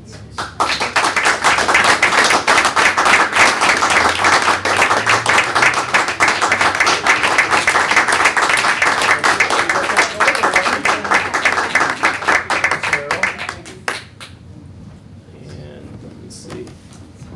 I assume that you might be able to get this. Yeah, Great, thank you very much. And you truly have thrown the football. Each of those items requires thought, deliberation, and consideration and conversation. And so that's what we need to start doing now. So we appreciate that, and you know, it's an important part of having the community involved in the discussion so that we can you know, make decisions that are going to benefit the community and the children. So we appreciate that a lot. And not just the committee members, but those who went to the committee to speak. I think that's a big part of it as well. So we do have agenda. It's just the, again, formal receival of the report, not the actual, you know, action that you'd be taking in response to the report. Right. So is there a motion to Can I accept? say Yeah, a go couple ahead. of words Please. about my vote before we Yeah. move into that? I wanted to address the comments that are in the paper that I am have a conflict of interest, and I have announced at the board meetings in the past that I have a son who attends Rock Tree Sky, and therefore have been called out in the paper as having a conflict of interest. So I took that to heart and really thought about it and sat with it for a while, and I looked at our board bylaws, and I wanted to read what they say. A conflict of interest exists if the decision will have a reasonably foreseeable material financial effect on one or more of the board members or designated employees' economic interests, unless the effect is indistinguishable from the effect on the general public, or the board members or designated employees' participation is legally required. So under those rules, I mean, there is no financial benefit to my sending my child to Rock Tree Sky. So I clearly don't fall under the conflict of interest in that regard. But it further goes on and says, common law doctrine against conflict of interest. A board member shall abstain from any official action in which his or her private or personal interest may conflict with his or her official duties. Under that bylaw there, I would say I do have a personal interest. However, it hasn't been acknowledged that what we're deciding is for the future. And my son will be graduating on next Wednesday, and I won't have a personal interest in what happens. I mean, while I do have affection and I do have an understanding that my fellow board members don't have, I don't have a personal interest going forward. And so I know I was called out for participating in picking the 7-Eleven committee, but again, I genuinely don't have a conflict of interest going forward. And I have really debated this and gone back and forth and back and forth. I am choosing to vote in tonight's receival of the report, as this is not a controversial vote. We're just receiving the document at this time. And I am still taking into consideration that conflict of interest issue in future votes. My goal in being on the board and in casting my votes is to the betterment of our district. My first and foremost goal is to the students of our district and the best interest of our schools. But I also really truly have high regard for this board and don't want my vote to cast doubt on our decision. So my goal is to keep our board in the best light for the community. So I'm taking that into consideration for the future. I just wanted to clarify where I was coming from and where my conflicts of interest may or may not lie. My opinion, and maybe we'll disagree on something in the future, so maybe I'll regret this, but my opinion is that any parent of any child in the school district would be in the same position as you are. Any member of the community would be in the same position that you are. And I don't think this is at all the spirit of conflict of interest that the bylaws or policies are talking about. I think that this is a very, this is the nature of what we do. We make decisions based on our best judgment about what will be best for the children and for the valley. And we're impacted by that because we live here and we're part of it. So if you're excluded from voting, then my opinion is everybody's excluded from voting. So anyway, that's my opinion. I'll make a motion to approve receiving the report. I'll second. All in favor? Aye. Aye. That's unanimous. We'll move to item 6.6, the approval of the Matilaha and Topa Topa school plans. This is yet another FPM generated item. During the FPM, we had several findings, and one was that 2 SIPSs were not fully compliant in the FPM review process. And for the most part, it was, and I think we highlighted for you, because you'd already received this document before, I think in January. For the most part, Kathy highlighted the new sections. One on each of the SIPSs, each of the SIPSs in Goal 1, the metrics for Goal 1, we added more English learner metrics. So you'll see one on reclassification, LPAC, and so on. And then the other thing that's different is the reviewer asked for a more robust analysis of data that involved English learners. And so in some cases, for example, at Matilaha, the data has to, you have to really look at individual students because there's not enough, there's not 10 in a group, for example. So, but at any rate, Dawn and Javier and I met in my office and we worked on this and called the reviewer, do you think this is okay? And so that was how it played out. So now you have a new and revised student plan, or a school plan for student achievement. Thank you. I have just a couple of questions on the Matilaha one. Are we, so I'm, specifically these parts that were highlighted, I'm looking at page 10, for example, of the 119. Matilaha has a need to provide differentiated instruction and a multi-tiered system of supports before, during, and after school. It's my belief that we already are doing that. Is that? Yes, we do. Right.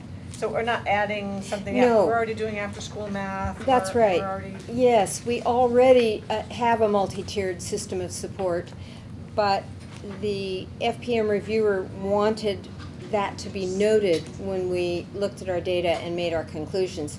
If you look back in all the services and actions, those didn't change. All the services and actions really, when you look at them, there were many services and actions that were targeted specifically for both English learner and low income.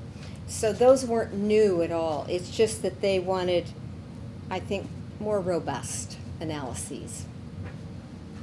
Which made it, maybe these data-driven things that you're doing helping that at all, or? I think it's really just the additional wording under the data. Like, that's all they needed. We already saw these conclusions, and we had already had the plan in place to meet those conclusions, but they wanted to see it in writing under those data pieces, those data sets. Showing your work. Exactly. That's Common Core math. So the same thing then at page 14, the same thing, that list on number 3, this isn't necessarily new. Right. Or something they made us change, we were just spelling it out. That's right. So then my question becomes, and this is a bit rhetorical. Some of the things that I see listed, like especially for Topa Topa, I know we've been doing for years. I mean, the what do you call the PI instruction? And if how do we at some point say, you know, we were really trying, but this isn't helping? Working. Mm-hmm. How do we know? Well, so prescribed instruction is what PI stands for, and it's the students are regrouped homogeneously, and we're supporting their needs. Things change within PI, even though we're calling it PI for 20 years.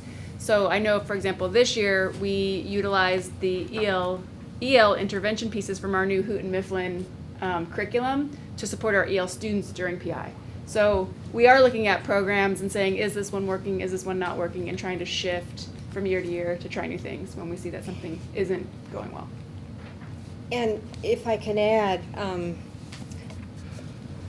at the next meeting, at the June 19th meeting, we've been looking at new curriculum for English language development, ELD curriculum, and looking at, because that was another finding, that Matilaha was using a curriculum for our newcomers. We had 4 newcomers at Matilaha. For our newcomers, that was really good. It's called Language Live. It's a very intensive reading intervention, but it does not satisfy FPM in that everything needs to be correlated to the ELD standards. And it was missing some components that are in the ELD standards. So we're now looking at programs that are have a high correlation to the ELD standards. So if I have them in time, I'm going to bring them to the board at the next meeting for approval. Because we'd really like to articulate K-8 and use the same program. That's just an aside. Did you have other questions? I wanted to ask, in the Topa section on page 84 of 119, it mentions at the very end, parent-to-parent advice. And I wondered what in the world that meant. Oh. Parent-to-parent advice, are we doing that? What is that? Yeah, what is that? Okay. I read that question before. Topa. I made mine really small. It's home to school connection. We order, and we order it for all 4 sites. We pay for it out of Title I. And it's a newsletter that comes out monthly in Spanish and in English. And it has all kinds of things. It has parent to student chat. It has topics for that month, like attendance. It has columns by parents to parents, and that's to what So these aren't local parents to local parents? No. That's how I read it. No, And I thought, no, it's a canned program, Got if you it. will. Okay.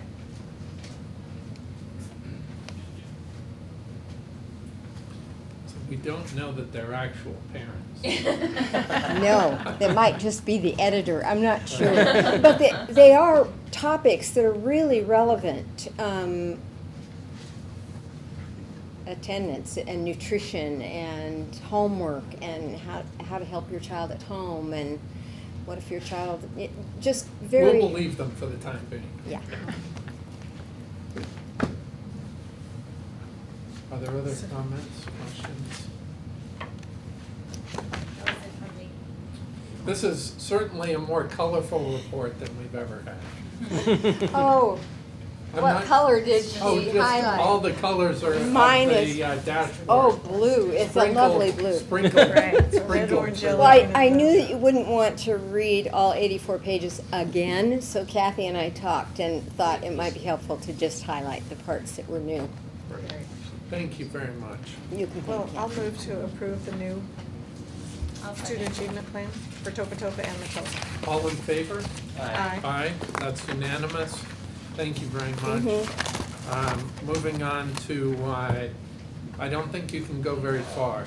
Oh, I don't have an agenda. I'll Local listen. control and accountability Oh, plan. my.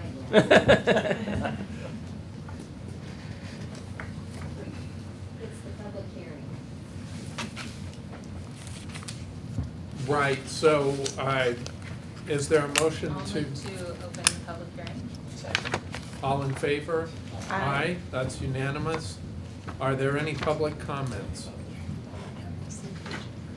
about LCAP? Good. Good. I'll move to close the public hearing. Second. All in favor? Aye. Aye, that's unanimous. Marilyn, you're on. This is the final, the LCAP always comes in 3-year increments or over a 3-year period. And so this 1920 is the last of the 3 previous LCAPs that we've had. And then next year we'll have a start over, a new template. And so this one is the final one in this section. The other thing about this one is we have 2 new actions. And as I pointed out to the Parent Advisory Committee that we had last week, the 2 new actions and services are 2.5, the one on cultural literacy, and 1.8, the one that refers to the low achieving student block grant and funding the TOSAs. So those were 2 brand new actions and services. So those are kind of the highlights of this LCAP. But I also want you to note that out of 15 actions that we had on the 18-19 LCAP, I think 7 of them have been modified. You'll notice it says unchanged, modified, new in the new actions and services. And I think 7 of them were modified. So we, varied things according to stakeholder input, teacher input, parent input, union, admin, and community. So, and then another thing we tried, and Cheryl and I have been, we brainstormed a lot, how to increase engagement, stakeholder engagement. And so we decided to have surveys prior to a stakeholder meeting. So it wouldn't be called an LCAP meeting. No one wants to come to an LCAP meeting. But they might want to come if they know it's about math and they've filled out a survey about math. So you'll note when we write about the stakeholder engagement that was a much better process. I think more people came out and were more interested because we didn't call it an LCAP meeting. So maybe that was the secret. And we'll continue, right, Cheryl? And can you explain, so this is a draft? Mm-hmm. Yes. So the process is we accept the draft. There's actually no further action We're tonight. It was just the opening and closing of public hearings. You'll be asked to approve the LCAP at the June 19th meeting. Right. Mm-hmm. Oh, the other thing I did point out to the Parent Advisory Committee, I tried to, because it's a long document, as we all know, it's a little bit dense. It's dense, and so when we had our Parent Advisory Committee last week with Andy and the parents from the PAC, I just tried to give them the highlights, the 2 new actions, how we changed the stakeholder meetings, and how we modified many of the actions. But the other thing that's new in this LCAP is we have some new revenue streams. So we have CSI money, Comprehensive Support and Intervention, that will go to Matilaha Middle School and Miners Oaks Elementary. We have the low performing student block grant money that's going to fund the TOSAs and those 3 classes at Matilaha, those academic support classes, as well as at the elementary sites. And then the other revenue stream that we're applying for on the CONAP, that'll come in on the 19th, the CONAP. We're applying for Title IV, which we've never applied for before. Title IV is much like Title I, and you can put the 2 together. So, More money sounds good. Yeah. Yeah, even though a lot, federal money, has a lot of strings attached. Marilyn, I had a question for you, and I don't Sure. have it because we didn't get it. Thank The you, doc. Amy. I had it on my computer, and I'm gonna try and make a way more paperless, and I didn't write the question down, which is my fault. But there was a survey, the California Healthy Kids Survey. The chicks. Chicks. Yep, I brought the Call it. reports. Well, there's a, I don't know, wish I knew what page. It's goal 2. It's Okay. goal 2, it's in the metrics. There's a chart. Yes. And I understood on the right-hand side of the chart is a 100 to 500 scale, and for most of our 7th, 9th, and 11th graders who are Right. tested In the were scoring in the 300s, which correct. is not great. But there was a left-hand column that I didn't understand. And rather than taking a It's on terribly much page, time, um, you know the page. it's on this That's all page. last. What page is that? 50. Goal 2. Page 50? 50 of 91, yeah. 50. I was hoping you could explain that to me, and it could just be, Those are percentages. well, page 50. Do you see page 50? I think It's so. the metrics right before goal, or right after goal 2. Okay. I'll send you an email to ask you before we Okay, vote on it at our next meeting, that's fine. to ask you about it. It's just here. It might have been the school engagement, the 61, 39, 32, on page 50. I'll send you a detailed question. Yeah, I do, and then I can maybe, help and respond with a detailed Okay. response. Perfect. Mhm. Thank you. Well, it's nice to hear that there was more public Yes, engagement. I thought so too. And whatever you've done to get it, yeah, let's just keep doing more of that. Yeah, So, yeah. We'll probably wonderful. continue that. Good, good. All right, well, thank you. If there aren't any other questions, we can move on to item 6.8, the fourth public hearing and approval of district initiation to, this is a long That's not title. me. To establish trustee areas and elections by trustee areas. So this is a public hearing and an action. So we'll actually choose which. That's right. If we can, yeah. So, I'll move to open hearing. I'll second. great. I actually, there's, It is a public hearing. We're continue to follow the procedure you are. okay. All in favor? Aye. Aye. All right, are there any comments, public comments? Okay. Is there a motion to close the public hearing? I'll move to close the public hearing. I'll second. All in favor? Aye. Aye. All I was really right. hoping to hear because I know. I don't Yeah. feel a huge difference between the two.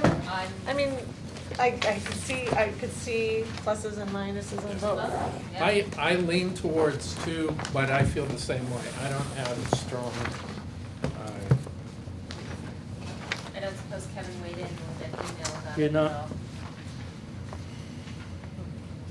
Can I ask why you lean towards 2? yeah. So I'm a little bit torn. So I think it's nice to not have each elementary school, to not have an elementary school district alone and represented by a board member. On the other hand, I think that the trustee areas, while the physical school might be in the trustee area, the students that attend that school and the parents that are attached to that school are not all within those trustee areas. And I just felt that That's a great point. yeah, I That just. parents, for, like if you're, like as for example, Miramani, you've got parents in the green, in the blue, and in the yellow who attend Right. Miramani. So Right. that's really Yeah. a great thing. And you also have parents from Miners Oaks that are in the yellow and the green. Right. And I just felt that I don't know, it seems like we're always talking about this area that I'm in. Why don't we talk about somebody else's area? Well, But, actually, I was gonna say that when you're talking about also takes, like, you look at Topa Topa in scenario 2, you've got parents from the purple, parents from the red, and parents from the blue, whose district is Topa Topa, and who go there, really, I mean, that actually also happens in scenario one, but, Right. I just kind of felt that and these are not strong feelings, mind you, but I just felt that scenario two kept some neighborhoods together better than scenario one. But, that's a judgment call, and it doesn't really matter that much. yeah, the only thing, the reason I had been looking at scenario one was that the way the blue comes up in scenario two always struck me as weird. But,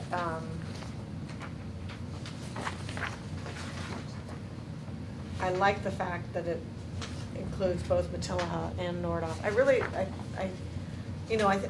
Imagine the idea behind the whole law is that you do want those parents with a strong feeling who have a person to go to.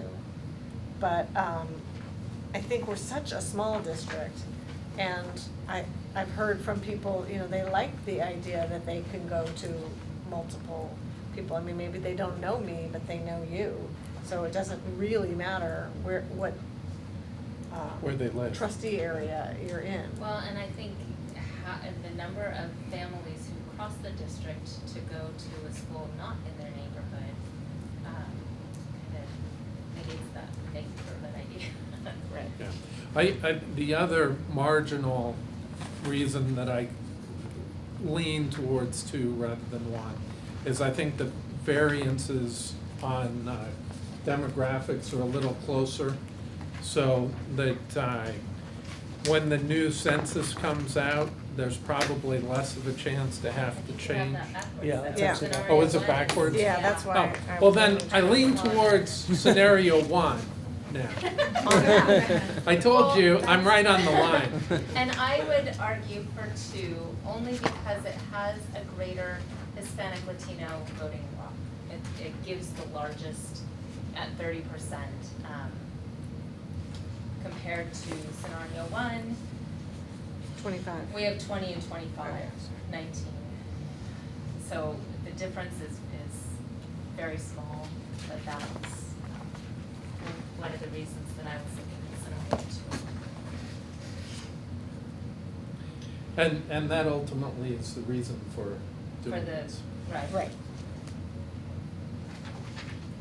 Yeah, I kind of was leaning toward two, again, because I'm conscious of having a school in each district, and kind of seeing how that can evolve sometimes.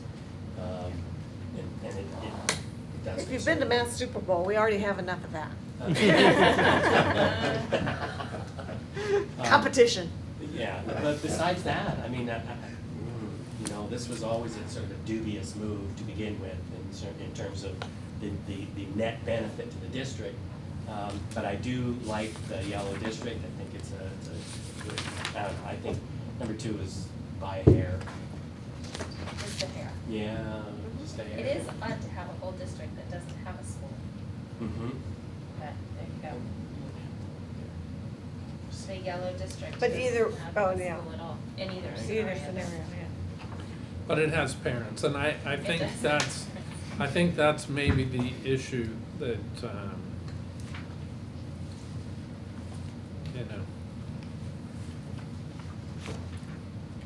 Well, actually, so the East End district, well, the Donut district. Also doesn't. Well, it Oh, has they San have San Antonio Antonio. and it has Summit. Yeah. Those Oh. are the differences I was looking at. Yeah. Well, there hasn't been a huge amount of public comment on I think this two. topic. Two, at all four meetings, we've put together all four meetings, we've had two comments. Right, right. Well, then, And I don't want to, it seems like we ought to spend a whole lot more time on this, but I don't know what we would say. So is there a motion to move forward with I'll one of move these? to accept scenario two as our I'll second that. trustee areas. All in favor? Aye. Aye. So we'll do it unanimously. And This is a lesson in civic engagement, that if a lot of people came forward with strong opinions, it could have made a difference. I mean, I know that there are people with opinions, but if a lot had come one way or the other, it would have We been. tried. We spread the word. Yeah, no, there was a lot of talk in the paper, appreciate that, and, yeah. Well, there are some things people care about and some things that they don't care about. I feel much more strongly about thinking that this is a stupid idea than I do about which way we go with it. So, anyway. And the $30,000, I feel strongly about that. Yeah. So, would you mind just some feedback? Just a general comment, with your permission? Sure. Yes, so the thing that's really interesting about this is that the people that are paying the taxes in a particular area are the ones that are voting. And I don't see any reason why a parent who lives in any district can't talk to any of you. Right. Especially in the small Yeah.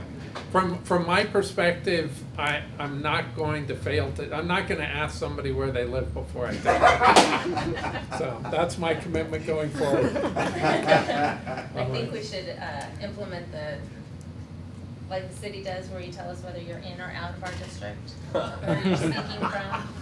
You know, on the online response forms, you have to put your zip code in and your suffix and whatnot. Yeah. Not a chance. We're here for the whole community. Which, as a side note, right, when you can't call the senator from Kentucky. He won't listen to you, but it's like, but you're on the Senate, which is for this entire country. Right. Yeah. So we have more changes to make, right, Jane? Yeah.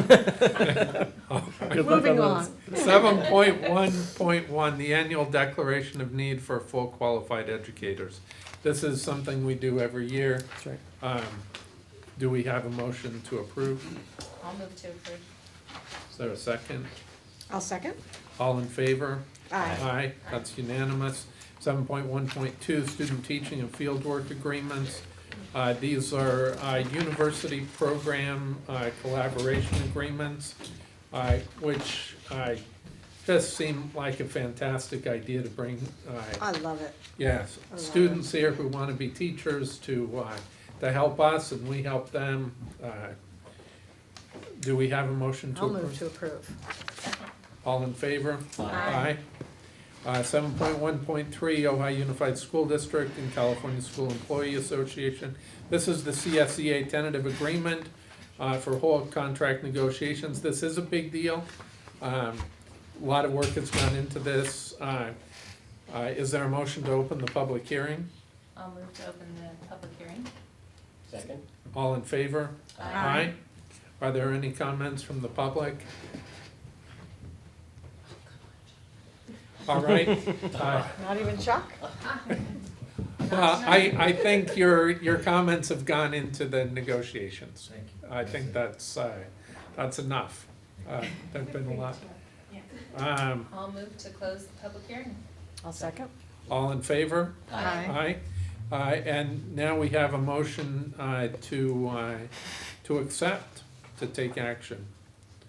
Do we need to hear from you at all? So I just have a few brief comments. So again, just a reminder, this is, we're asking your approval of a new 3-year collective bargaining agreement with CSEA. Chuck, I don't know if you remember, but when I first came to the district, our first negotiations took about 4 hours and we were done. This one was not that way. This one was about 18 months from the very initial conversations to getting us here today. And, I don't like this saying, but people will often say that, negotiations are successful when both sides come away feeling not totally content and happy. That's not been our experience in the past. We normally are able to find that common ground.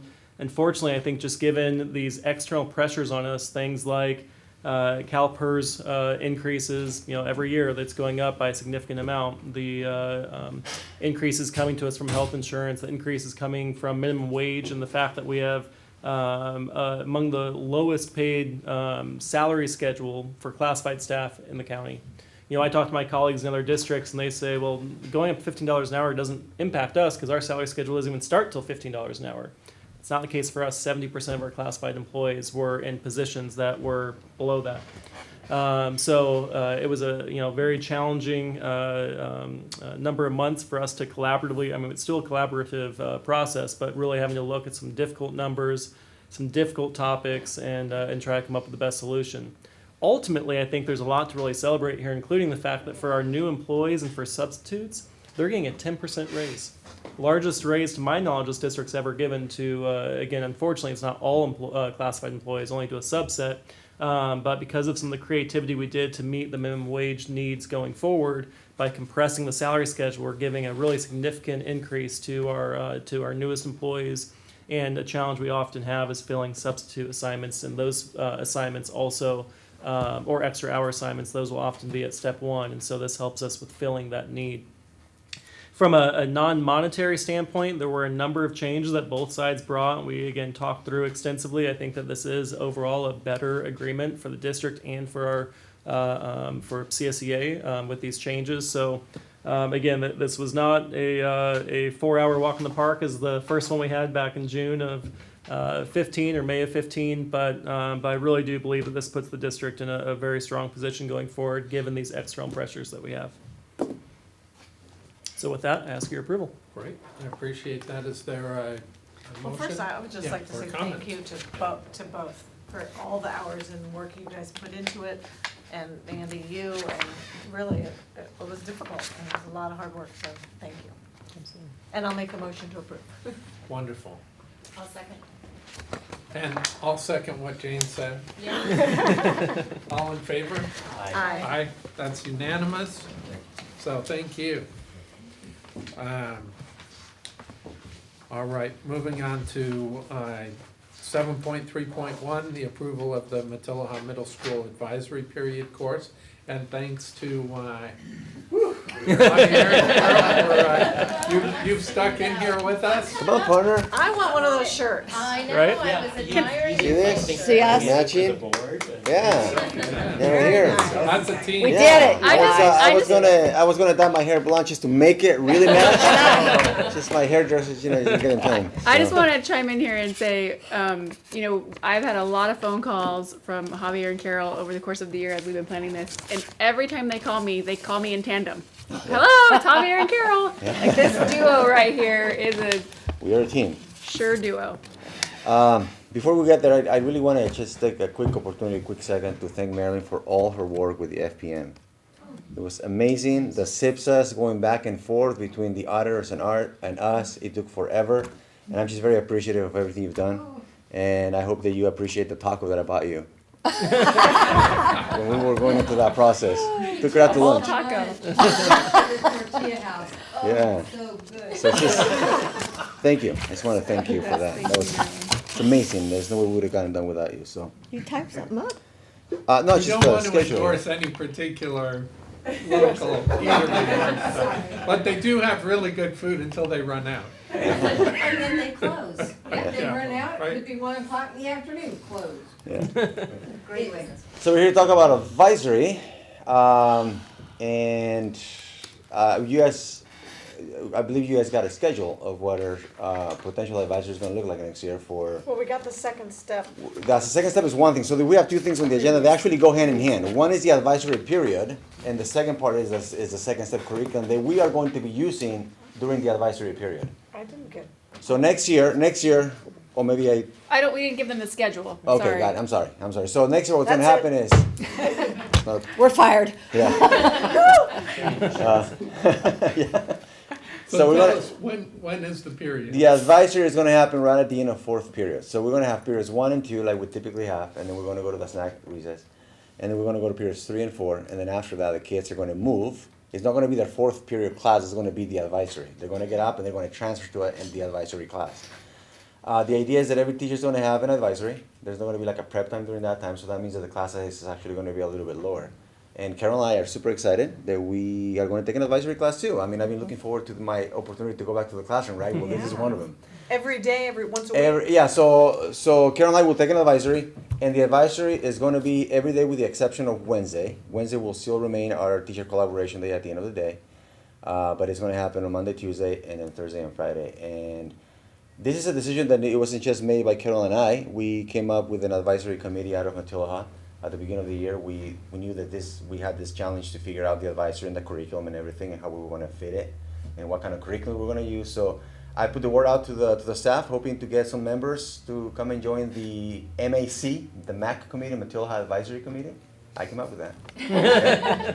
So we got the MAC committee going. We had 7 teachers that were interested in being part of it. So we took them in, and it was really a collective process and a collective decision making when it came down to what it was going to look like, when we were going to take, where were we going to put it. And interestingly enough, Carol and I originally thought, oh, let's just put it first period. That was our initial, right when we thought we were going to do this. And then we went to that training over the summer, and a lot of great ideas came out of that. And one of the things that one of the schools from the back east said, hey, you know what? Don't do it first period. And we're like, well, why? And the rationale was, well, we tried it first period out of my school, and kids it would seem like it was okay for them to be absent because it was just advisory. Or come in late. And it's just funny that it's You're something only so missing obvious, advisory. you just never think about it, right?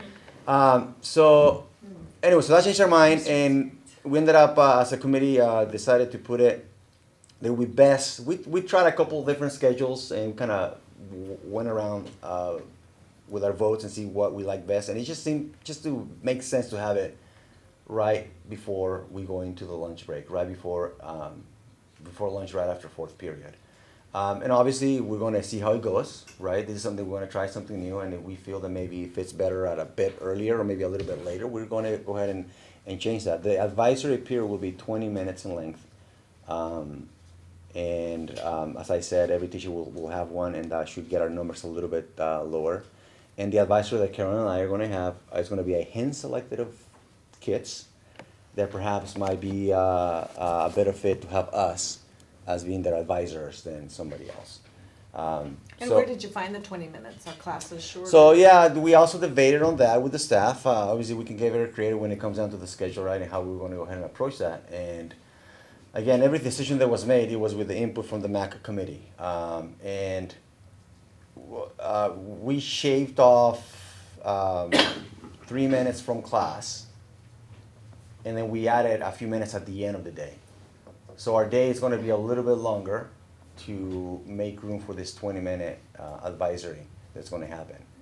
So, and that works with the bus schedule, obviously. And it works, yes. The bus transportation was really happy because, yeah. So that works, and we're going, like I said, we're going to go ahead and try this. Seems that on paper it looks great, and next year when we actually get in there and get our hands dirty with it, and we'll find out how we modify it. And we need to modify, we'll modify it. But I'm going to tell you, I am super excited about the advisory.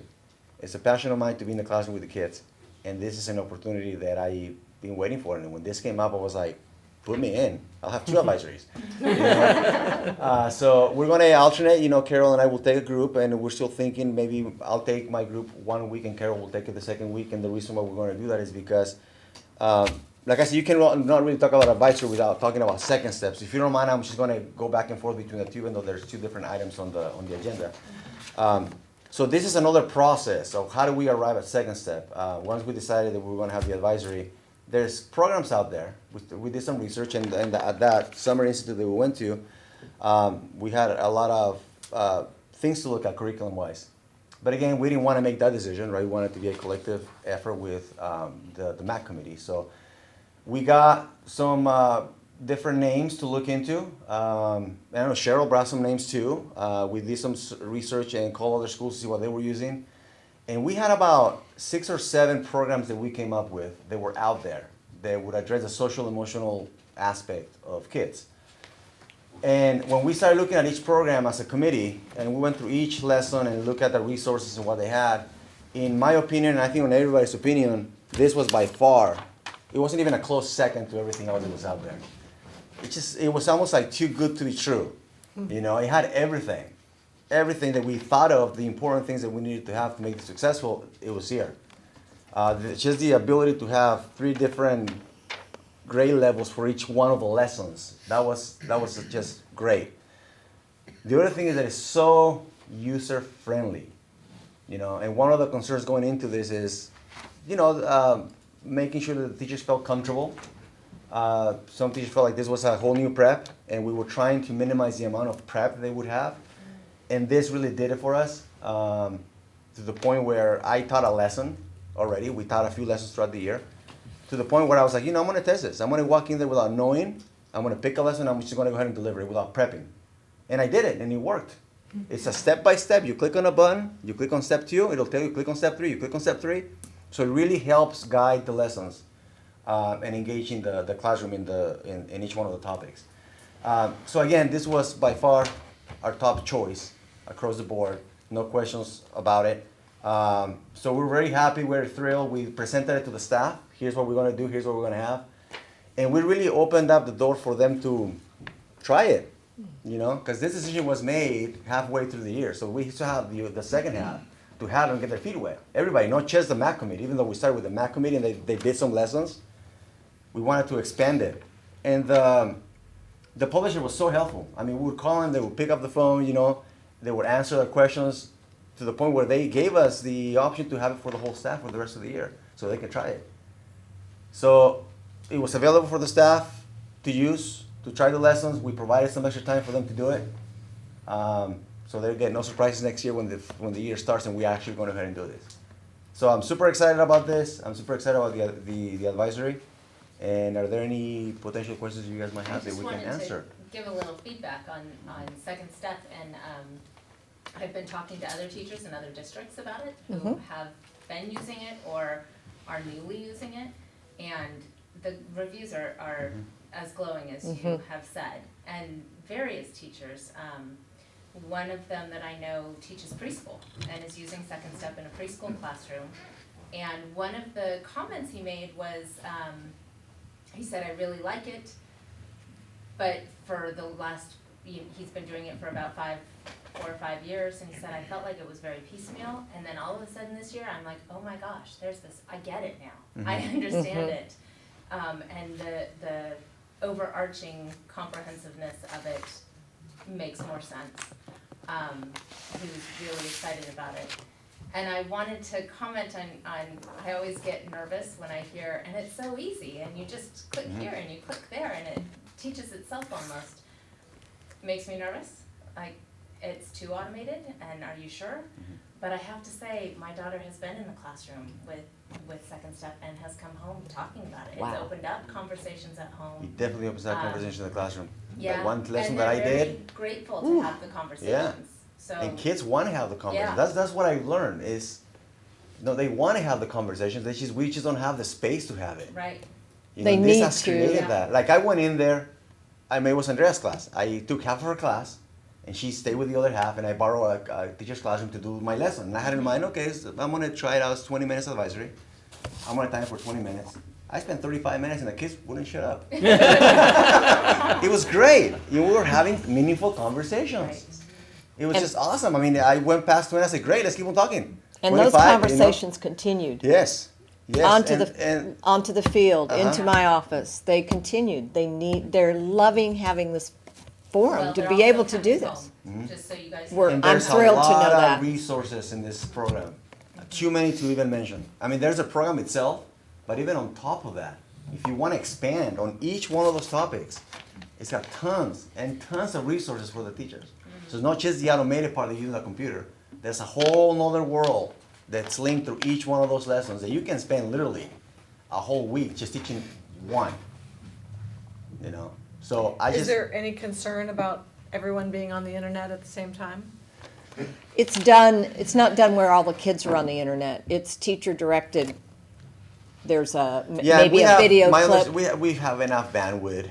But we would Yeah. if we needed to, yeah. I don't see that as an issue. Yeah. I don't see that. But so much of it is talking with the kids and forming this trust and this bond and the discussion. Is that, my understanding from the beginning, and I'm just checking to see if it's changed, is that those advisory groups and teacher will continue from 6th, 7th, and 8th. That's the goal. Remain the That's the same. goal. That's the goal. Obviously, they'll be switching if there's a mismatch. Right. There's a Yes. possibility for change, but for the most part, kids will. So that way you have your Which- group of babies, right? For 3 years. Right, and those relationships. You have the then ability to really connect. grow Absolutely. deep. Great. So that's sort of a nutshell what we're looking at for next year. And how much is the program, the Second Step? It's about $3,000 for a yearly license. Seems well worth it. Yeah. It's very well worth Look it. forward to it, for sure. That's like one textbook for some. Right. So, all right, why don't we take 7.3.1 and 7.3.2 together? Is there a motion to approve? I'll move, Go ahead. I'll move to approve them. I have a second. All in favor?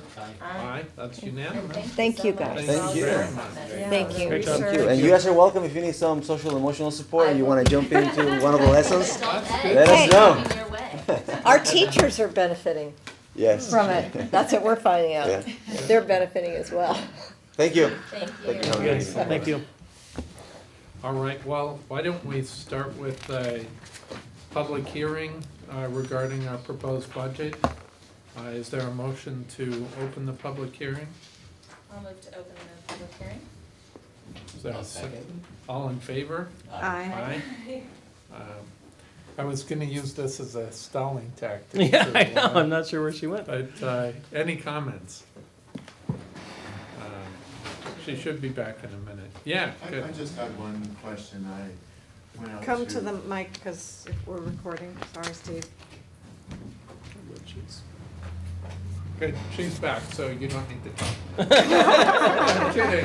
What? Go ahead, go ahead. Oh, sorry. Anyway, I stepped out just for a moment, and I came back, and the distinguished Mr. Cantwell was making some remarks about, I believe, the negotiations between. That's right. Did I hear correctly that the scale for starting teachers has been moved up 10%? Starting classified staff. Classified. Mhm. Okay. Well. So the minimum e- wage in California, so somebody who was coming in and earning $11 an hour, Yeah. now the minimum wage moves up so that someone coming in is $11.50. So there was some reasoning behind that was inevitable. 10%'s 10%. And if the numbers look this good, I think that's really great. I'll let you guys sort out the details, but,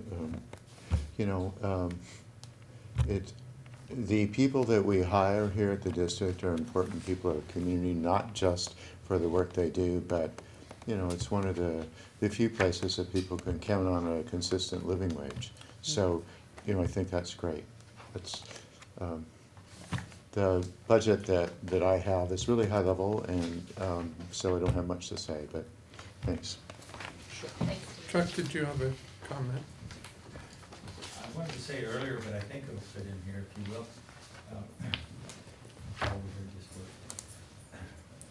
I spoke at the 7-Eleven committee meeting about Summit School.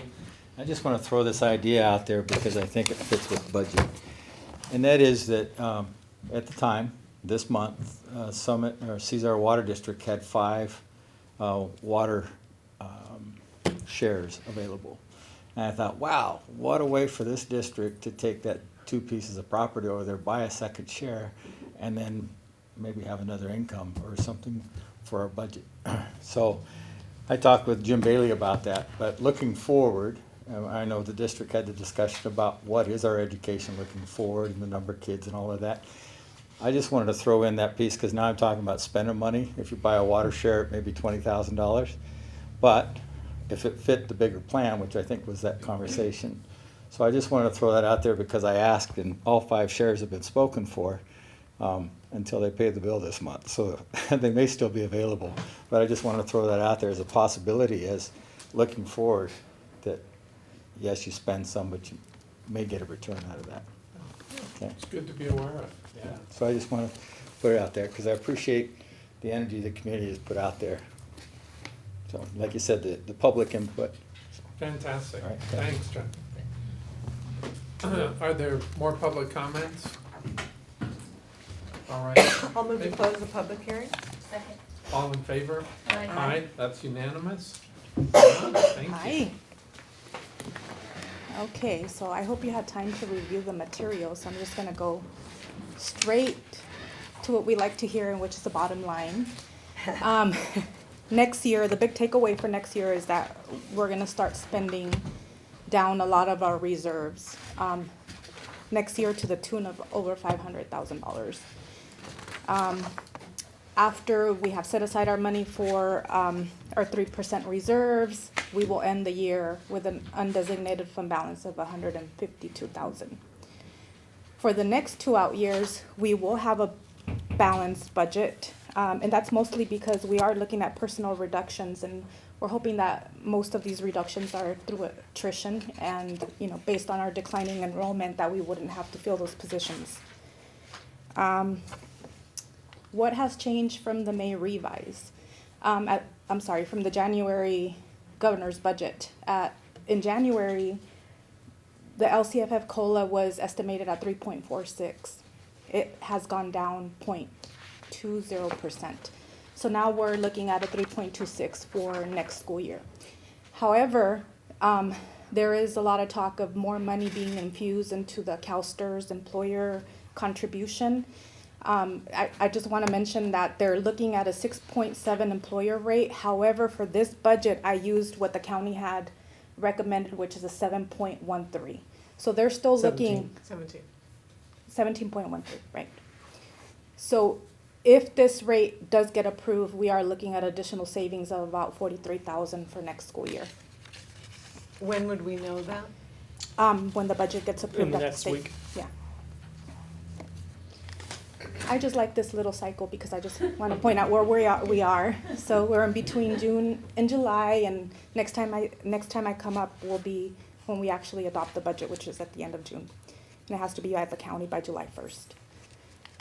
These are the assumptions that I used to create the budget. Our district enrollment, it is declining, but it's not just declining as steeply as it has in the previous year. So it's kind of leveling off for the next couple of years as well. One good thing is real quickly, just yes. Supplement to what you're saying. We've actually seen a very unusual trend this year with the retentions that we've actually had and some growth during the school year. So normally, you have your enrollment census day in October, and by the time that you're looking at, or when we're looking at enrollment in the spring, that number is dropped by maybe 15, 20 students because of, again, students who either might drop out, they might mid-year choose to go to an alternative education, to RTS or to another location, another alternative education option. So very unusual for us to actually maintain even, but we've actually grown this year, intra-year. So very positive news, and that's what's helping feed a slightly higher enrollment projection for next year. Right. I do sit really close to Catherine, who does our attendance, and I hear about all the transfers that are coming in, so I guess somebody else coming in. Our unduplicated pupil percentage also has slightly increased, and that's, amazing work by Julie and the principals and everybody in the community trying to get in the students into the free and reduced program, which, it means more money for the district. Is it really from our efforts to get people to apply, or are we actually, I do see, I know that Julie is really on top of the application, so I would have to ask Catherine to give me like a report, but I want to say that I did see a big increase or a significant increase in the UPP after we started all our initiatives, but I can definitely look at that information for you. Okay. Yeah. For next year, we're fully funded, our COLA 3.26. See, we're looking at the salary and benefits at the very end. We have a 3.26 increase in salaries for OFT only, and that's based with the COLA.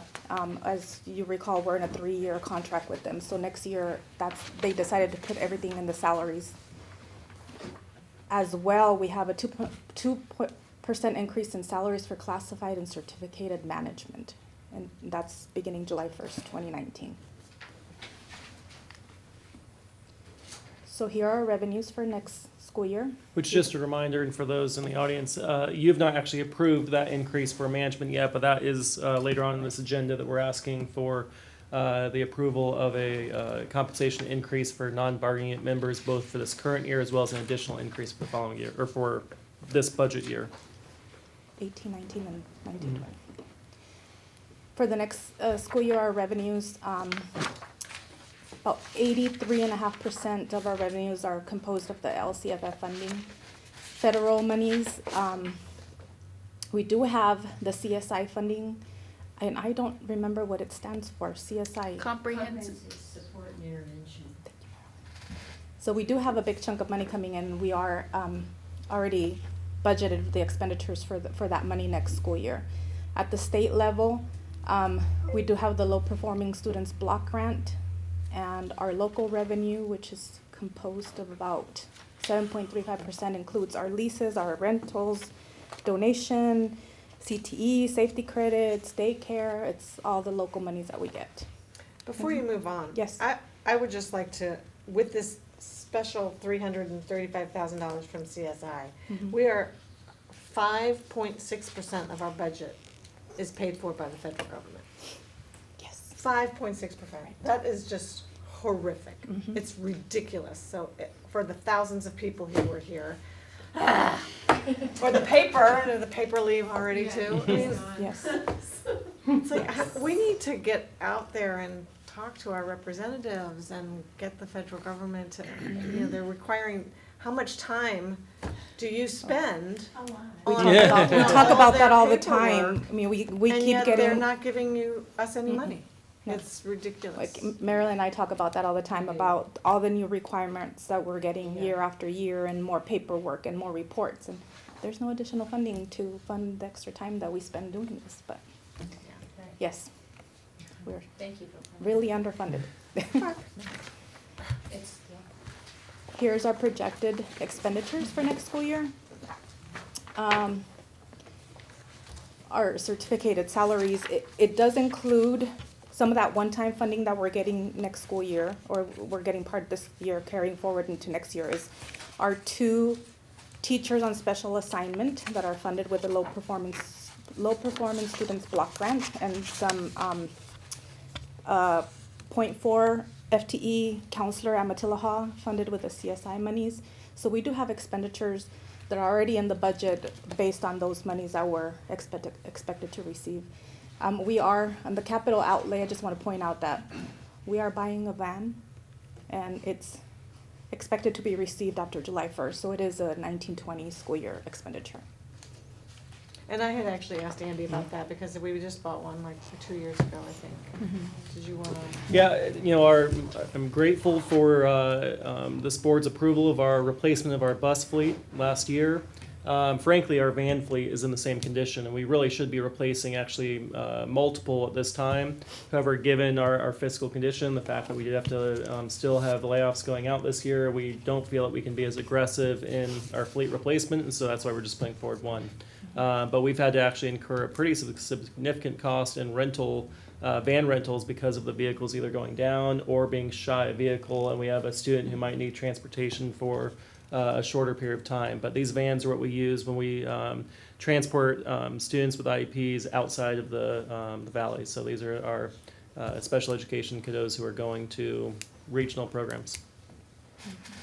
And also on the expenditures, if you add certificated salaries, classified salaries, and employee benefits, that's basically 84% of our expenditures. Which is pretty normal for the school districts. It does seem pretty high, but that's the average. Is there any question on the expenditure side of the budget?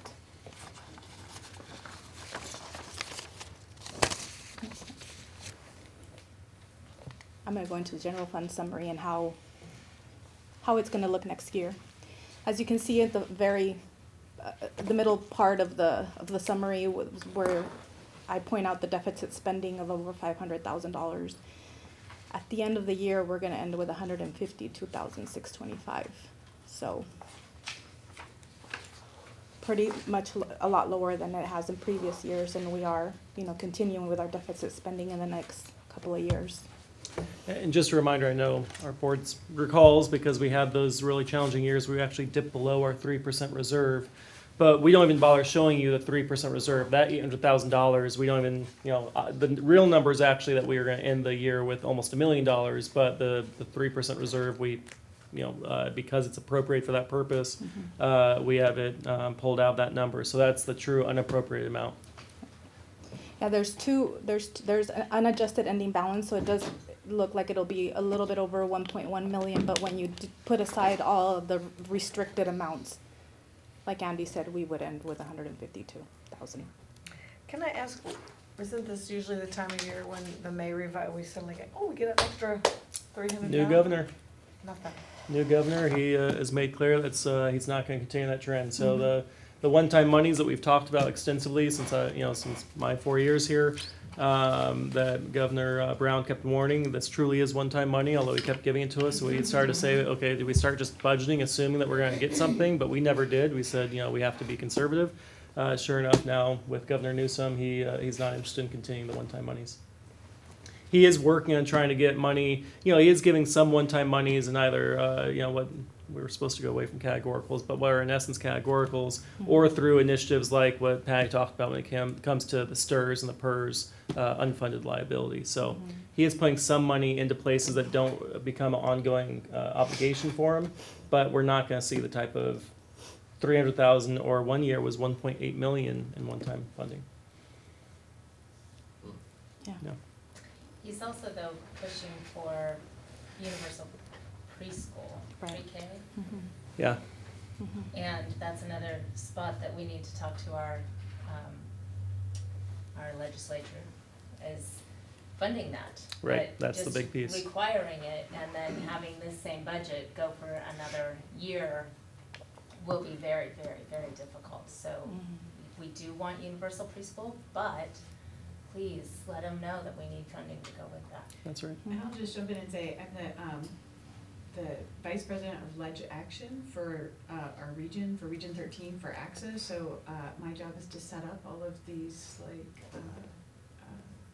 things that you're talking about for the region, which includes Santa Barbara and all the way down. But this is like we set up a Sacramento trip and all of those kinds of things. So I'm excited to hear that you're saying this, and I will be happy to, in my kind of dual roles, assist with some of those moving forward. Great. Yeah, exciting.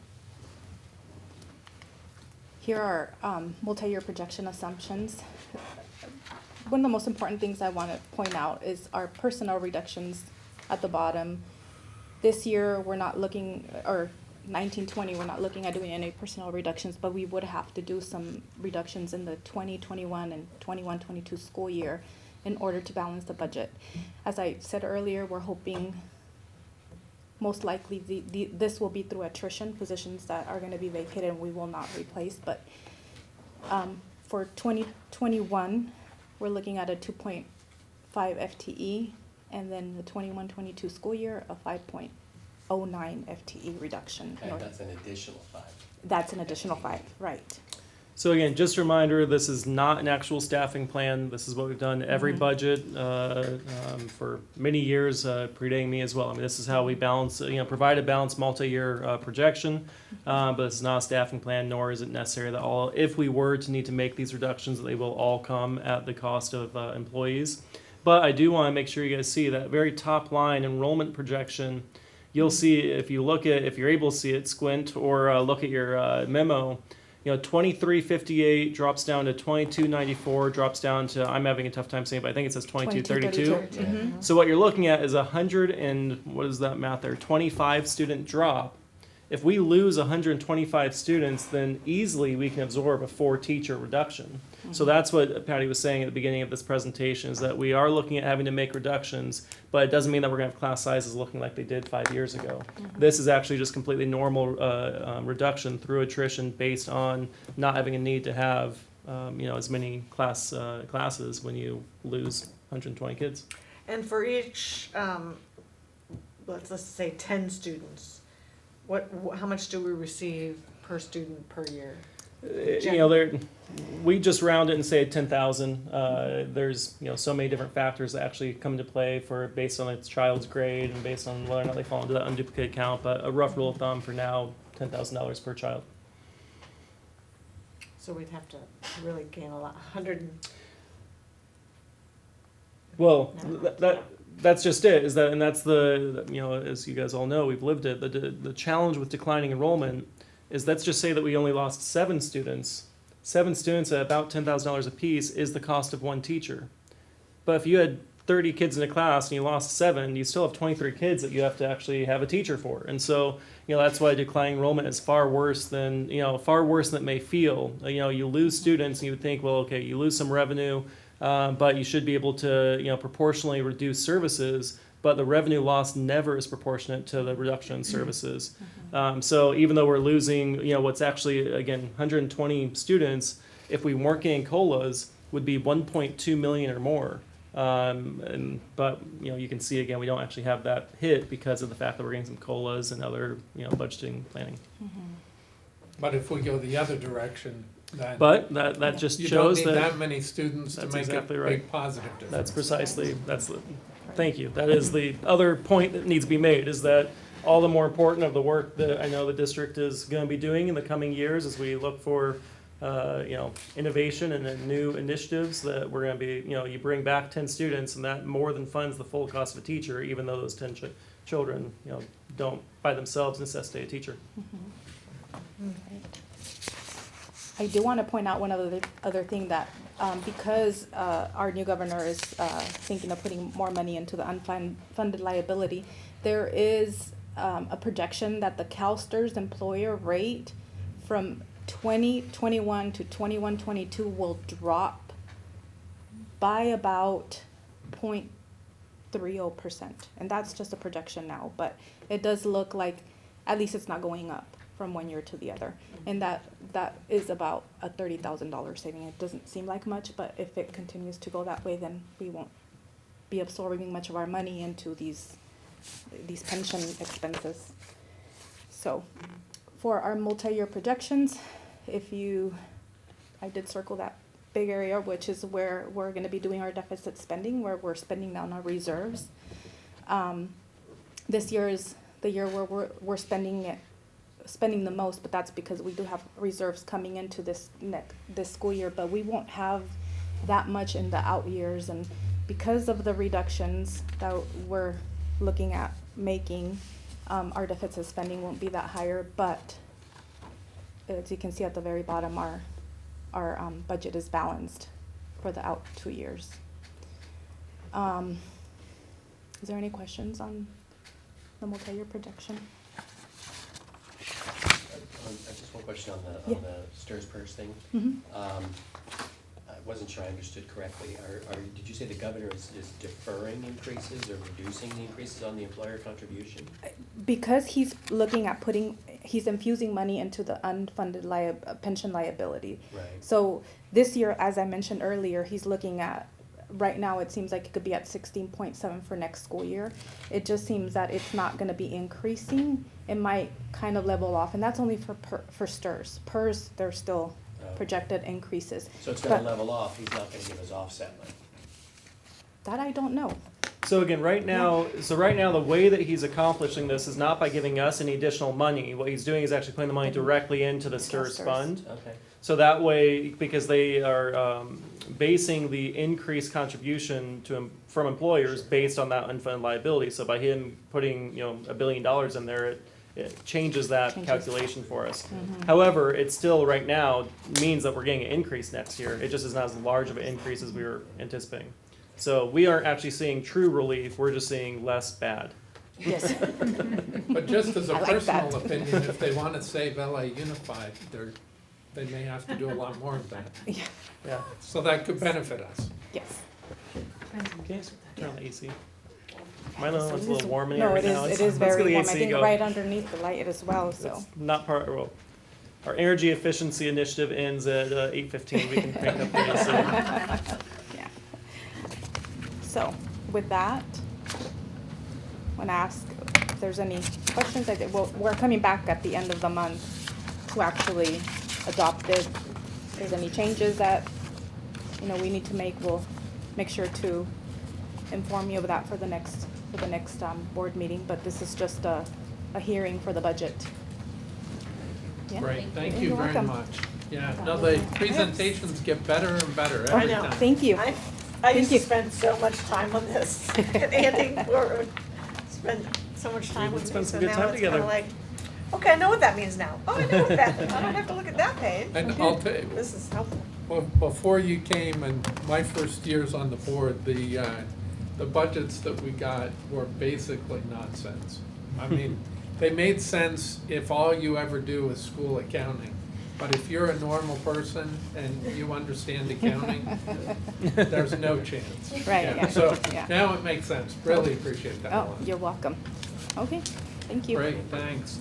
All right, 7.4.2 through 7.4.8 are just normal kind of banking transfers and busy work that we have to do every year. I suggest we take those together. Do we have a motion to I'll approve move to those? approve them all. Second. All in favor? Aye. That's unanimous.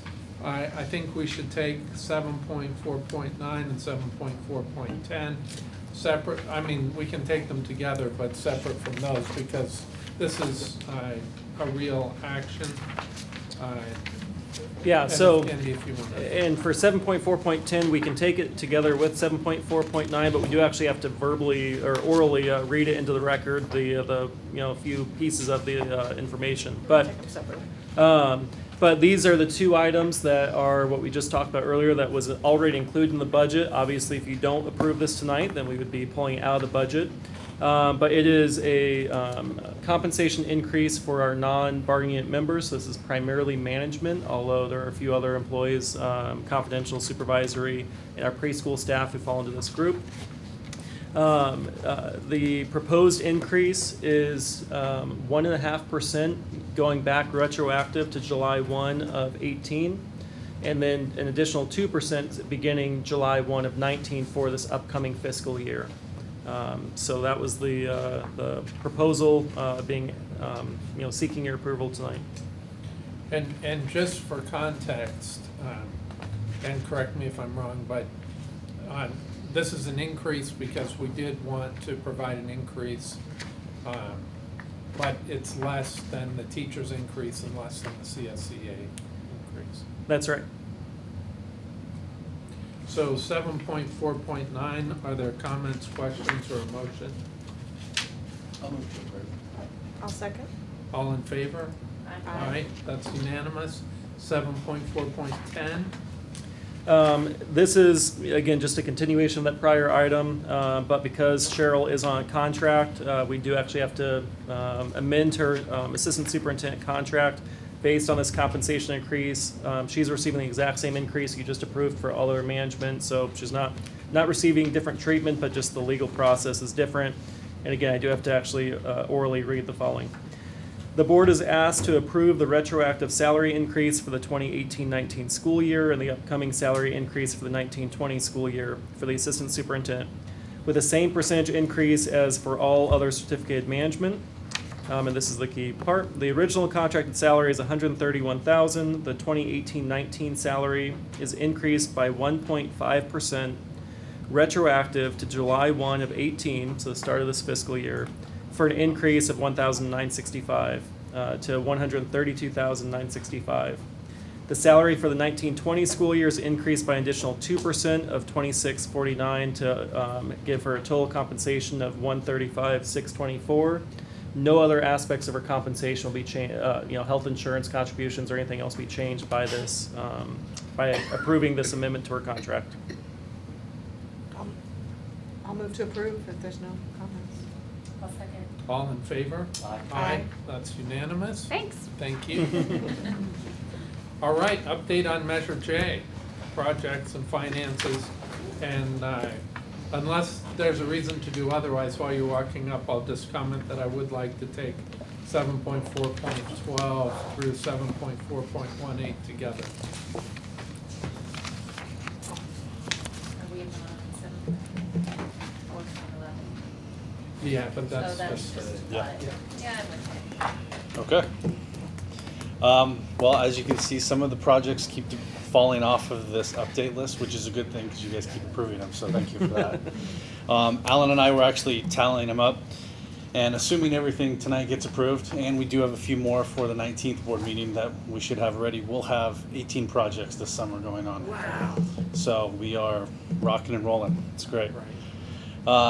Just a couple of the highlights I would say on the update are the DSA closeouts. We actually have a conference call tomorrow, and we have the last big one, which is the Miners Oaks one that's outstanding, of course. That is going to DSA for over-the-counter approval on July 18th.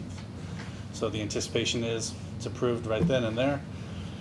Alan and I hope to actually start bidding it before it's formally approved, and that way as soon as they approve it, we can get rolling. And based off of what the scope is coming back at, as well as the engineer's estimate, it's looking at about half of what we originally set aside for DSA completion. So it's looking really nice. So the other one, the other biggie, of course, is the Nordhoff Library. We have split the two projects, the exterior quad project and the interior. We are still doing some value engineering with our architects, R&T, on the interior, but the exterior portion, including the trellis and everything, is actually currently open. We have a job walk next week, and it's closing on the 21st. So we kind of split it interior, exterior. The feedback we got was that it was best overall for the contractors if we split it. So. And when do we hope to start those? The anticipation is we're starting still this summer. So the library structural portion more than likely will start, we were discussing this morning, probably right before school starts, hopefully. So it'll be tight, but the exterior we should be rolling on before that. So remember, the initial timeline for this project was to begin this summer. So again, after school got out, the plan was that construction be completed in March with final sign-off and DSA approving occupancy around May. So, getting a month and a half or so later start, given the challenges that we had in the initial attempt at bidding the project, in no way threatens at this time, no way threatens that this project's going to extend into that following school year. We still fully anticipate that it'll be completed before the end of the school year, so we can do a little ribbon cutting before kids go away for the summer. But we also give ourselves that summer buffer that, if necessary, we're able to extend into. We do have a buffer, and after speaking with the DSA inspector locally, he assured us as well this project should not last that long, which would be nice. So. When Adam mentions value engineering on the interior portion, we were just looking at one item, which was a footing detail where they were going to try and attach to the existing footing on a shear wall.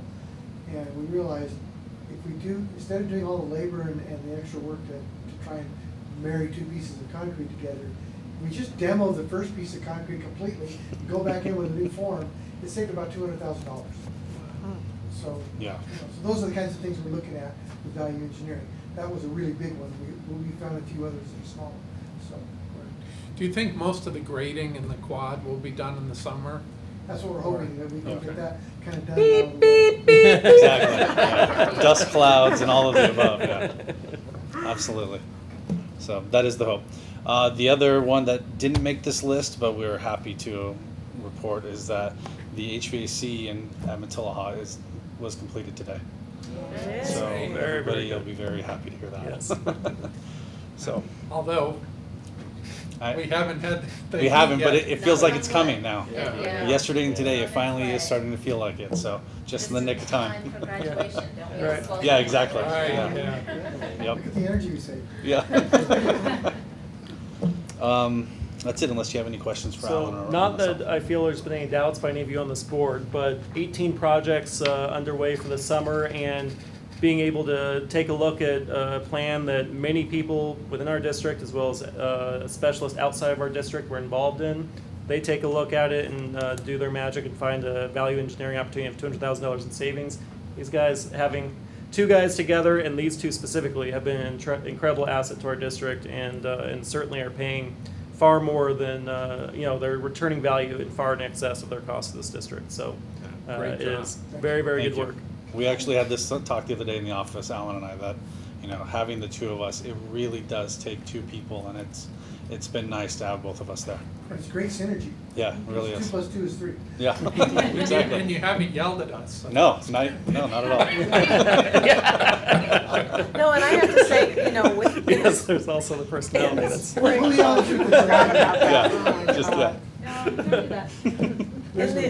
Going to the spring open, the spring showcases and stuff, it's really, I don't know why it's hitting me more this year. It's like, oh, that's gonna be painted that summer, and oh, that pavement that looks so awful is gonna be redone, and Yeah. it's really it just feels different, as a teacher, as a parent, when you go in, you're just gonna, it's just gonna feel like we care and. Well, in the past, the past round of projects, it was HVAC, it was roofs. It's not a lot of real, like we talked about, not a lot of fun stuff.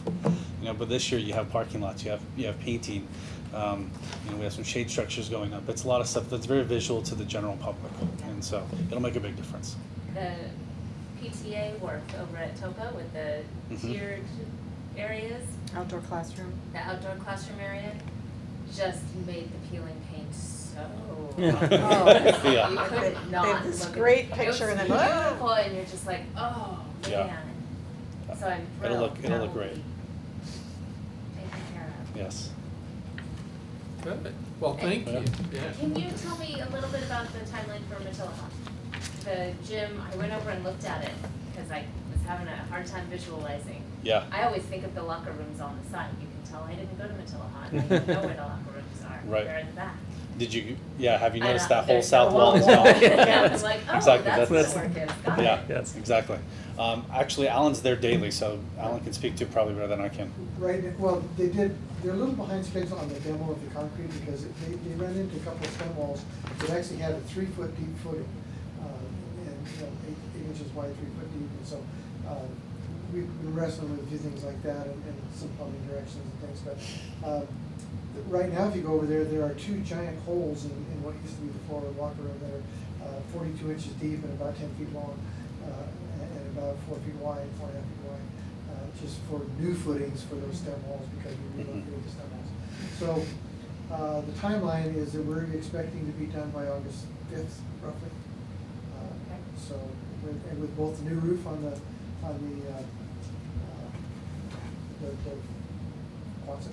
around the gym, and then of course the locker room is complete.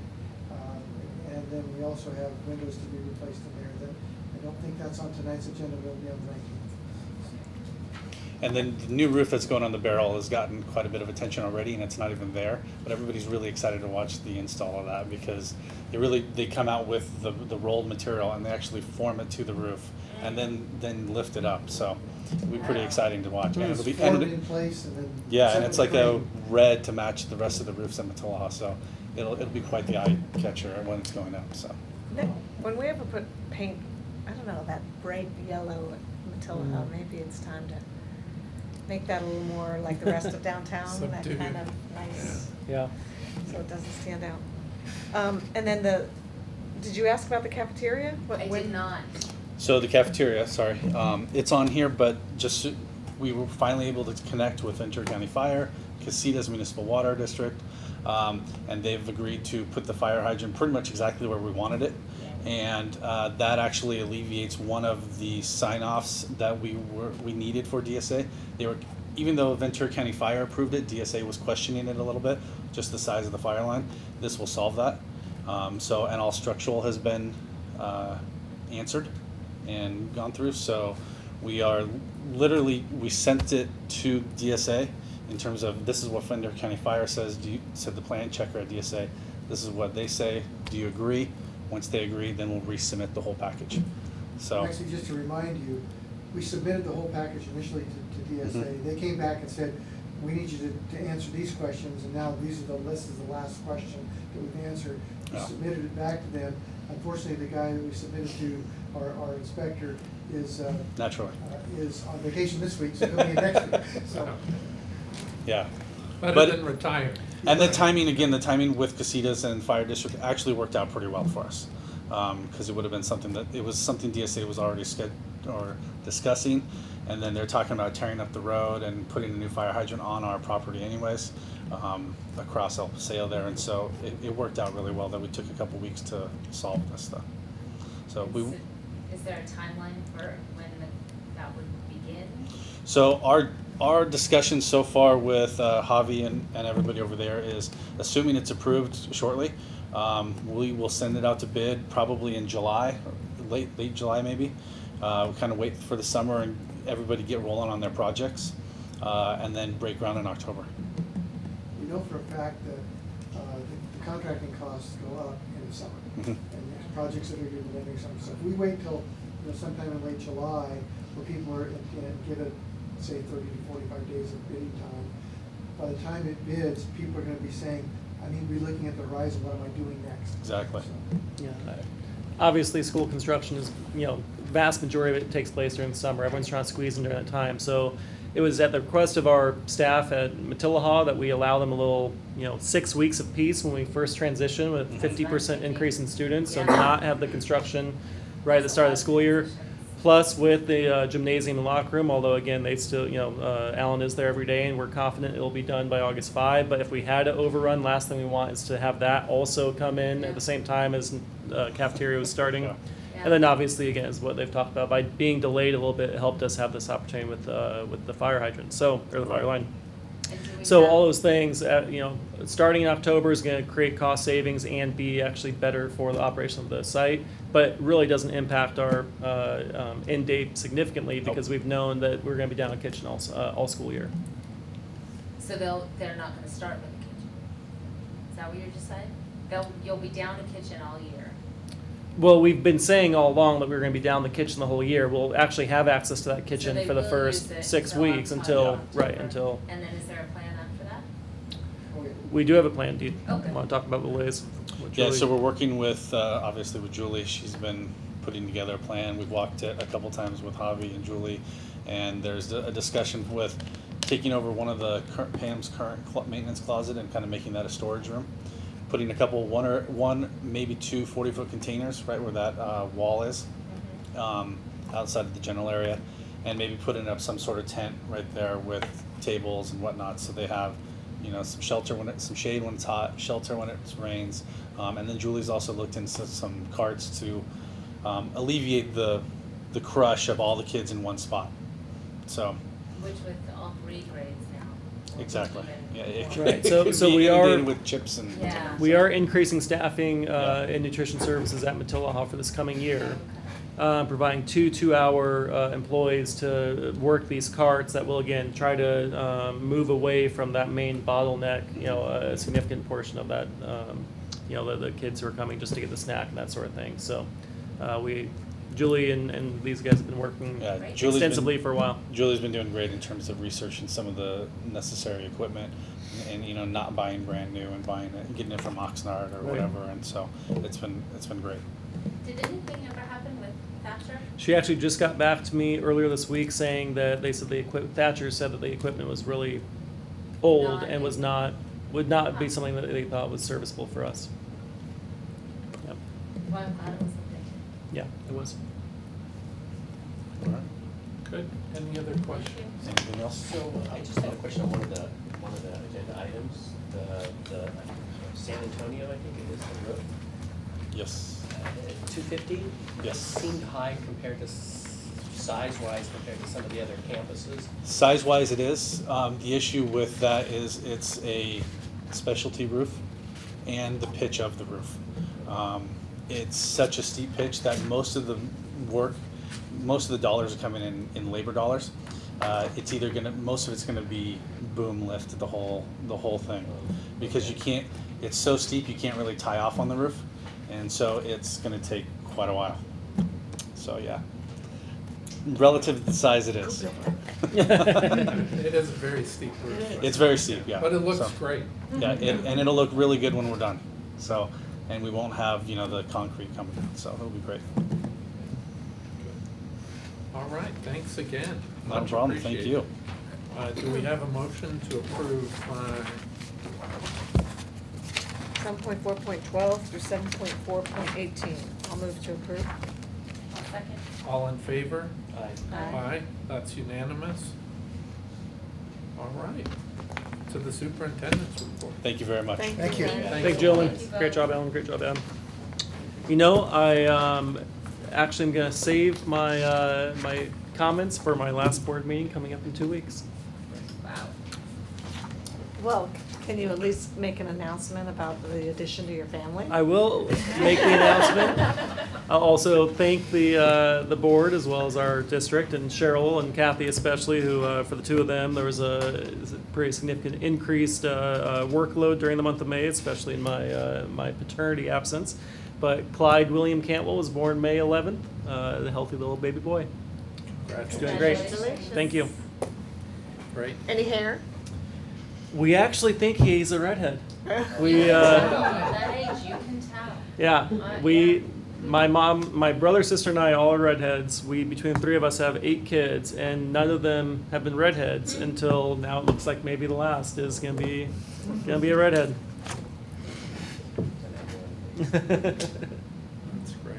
All right, board member reports. Anything to report? Or items for future agendas? Oh, you know what I had told, I meant to read it during the budget meeting. We had gotten that information from the VCOE, that they had voted on asking for, and I just wanted to thank them formally. I was gonna read it, but can't seem to, oh, here it is. Just to, they had resolution, but there was 2 items that I just thought, well, you know what? All school agencies grapple with increasing mandated special education services and insufficient state and federal funding as evidenced in the 2017-18, with local school districts' general fund contributions for special education services at 66%, with the state providing 26%. So they're advocating, obviously, for more money there. And then the CTE initiatives, ongoing funding of provided in 18-19, they provided $150 million for CTE initiatives and $150 million for the Strong Workforce Program. And this year, there's a suggested reduction of, that doesn't make sense to me, but $500 million from previous years. So it's like, we built this great program, we're building it, and now we're gonna take it away. So I just appreciate that they're helping us be advocates for more money.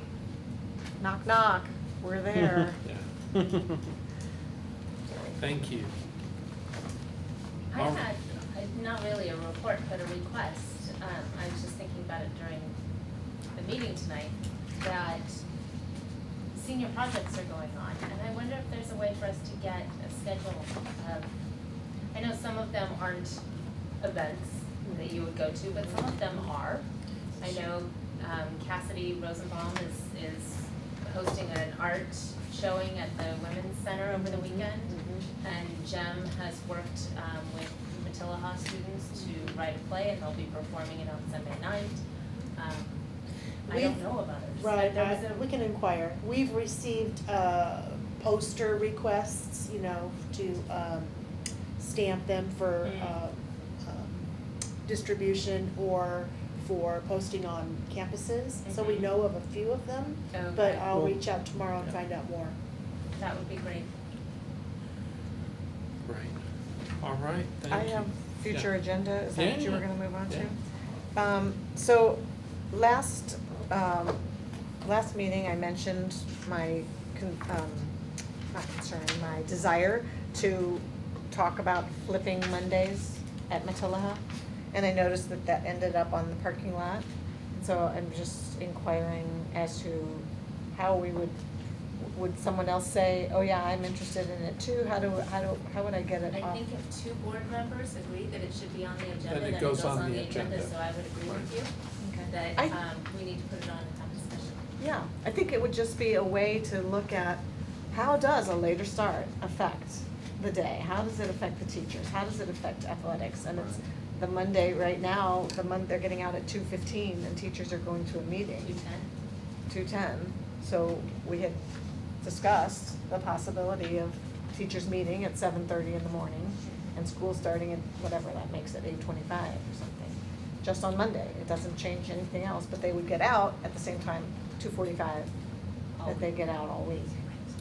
So our next board meeting is only 13 days from now, and in the interim, we have all of the end-of-year festivities as well as the updates to some of these important documents that you guys had the initial reading on today, as well as obviously Tiffany's My Transition. Is it the meeting coming up in 13 days where you want us to have something to, the stuff that you just said, present to you? Or is it something that you just want to make sure does not rest, or does not fall off the parking lot, but should be something Right, discussed this at a later agenda date? was really packed. I think we also wanted feedback from the school too. So if we push it from the 19th, the next meeting after that is July. August? August, so it wouldn't be happening So it next year. wouldn't be happening next year. Could Well, we were you anticipating that you'd be talking about in the summer? Because remember, 13 days from now is summer. You'd be talking about the summer and having it take effect before, I don't Well, then when I think. brought it up, I thought it would be talked about at this meeting.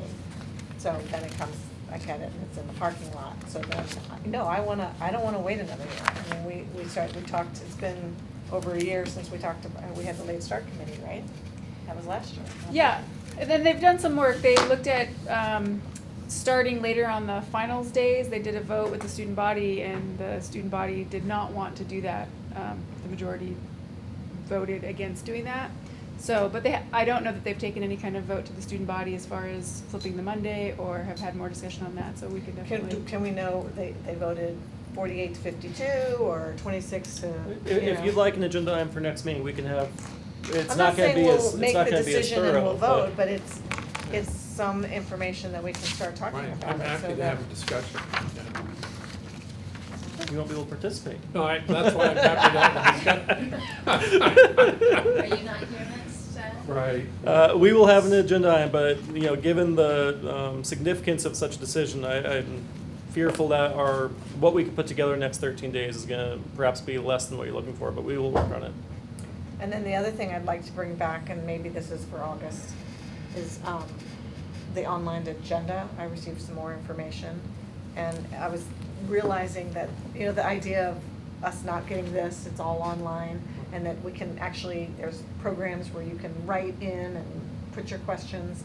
And then they were talking about how much time it saves, like for Kathy, how to have an online agenda. All the, you know, it's a huge, and then the paper and the ink, and I just think, wow, it's worth the $1,000 to have online agendas. And then it also goes straight to the website, you don't have to post it, and you can choose what's private, and like my comments that I write aren't gonna be publicly, right? So I don't know, I just think it's worth talking about again. I've always been interested in that. So the holdup is the software to do that? Is that what you're saying? Is it We'd have to $1,000? decide on a software that works, we'd have to all vote whether we wanna spend the, whatever it is, 1,000 or 2,000, depending on the program, and, yeah, and move forward with it. August. I had another, Yeah, why don't we plan to talk about that in August too? agenda item suggestion, that it can sit on the parking lot for a little while, but, I was talking with somebody in Santa Barbara who, petitioned the school board up there for ethnic studies now, or for ethnic studies graduation requirement. And I learned that Santa Barbara has what's supposed to be standing, but is not always standing, committee on looking at graduation requirements. And I feel like we vote on those things often, or occasionally, but I think it's time for a committee that's really looking at, we were talking about the students are asking for semester classes versus year-long classes. I personally would like to have a discussion about AP Euro versus AP World History. Why are we teaching Euro instead of World History?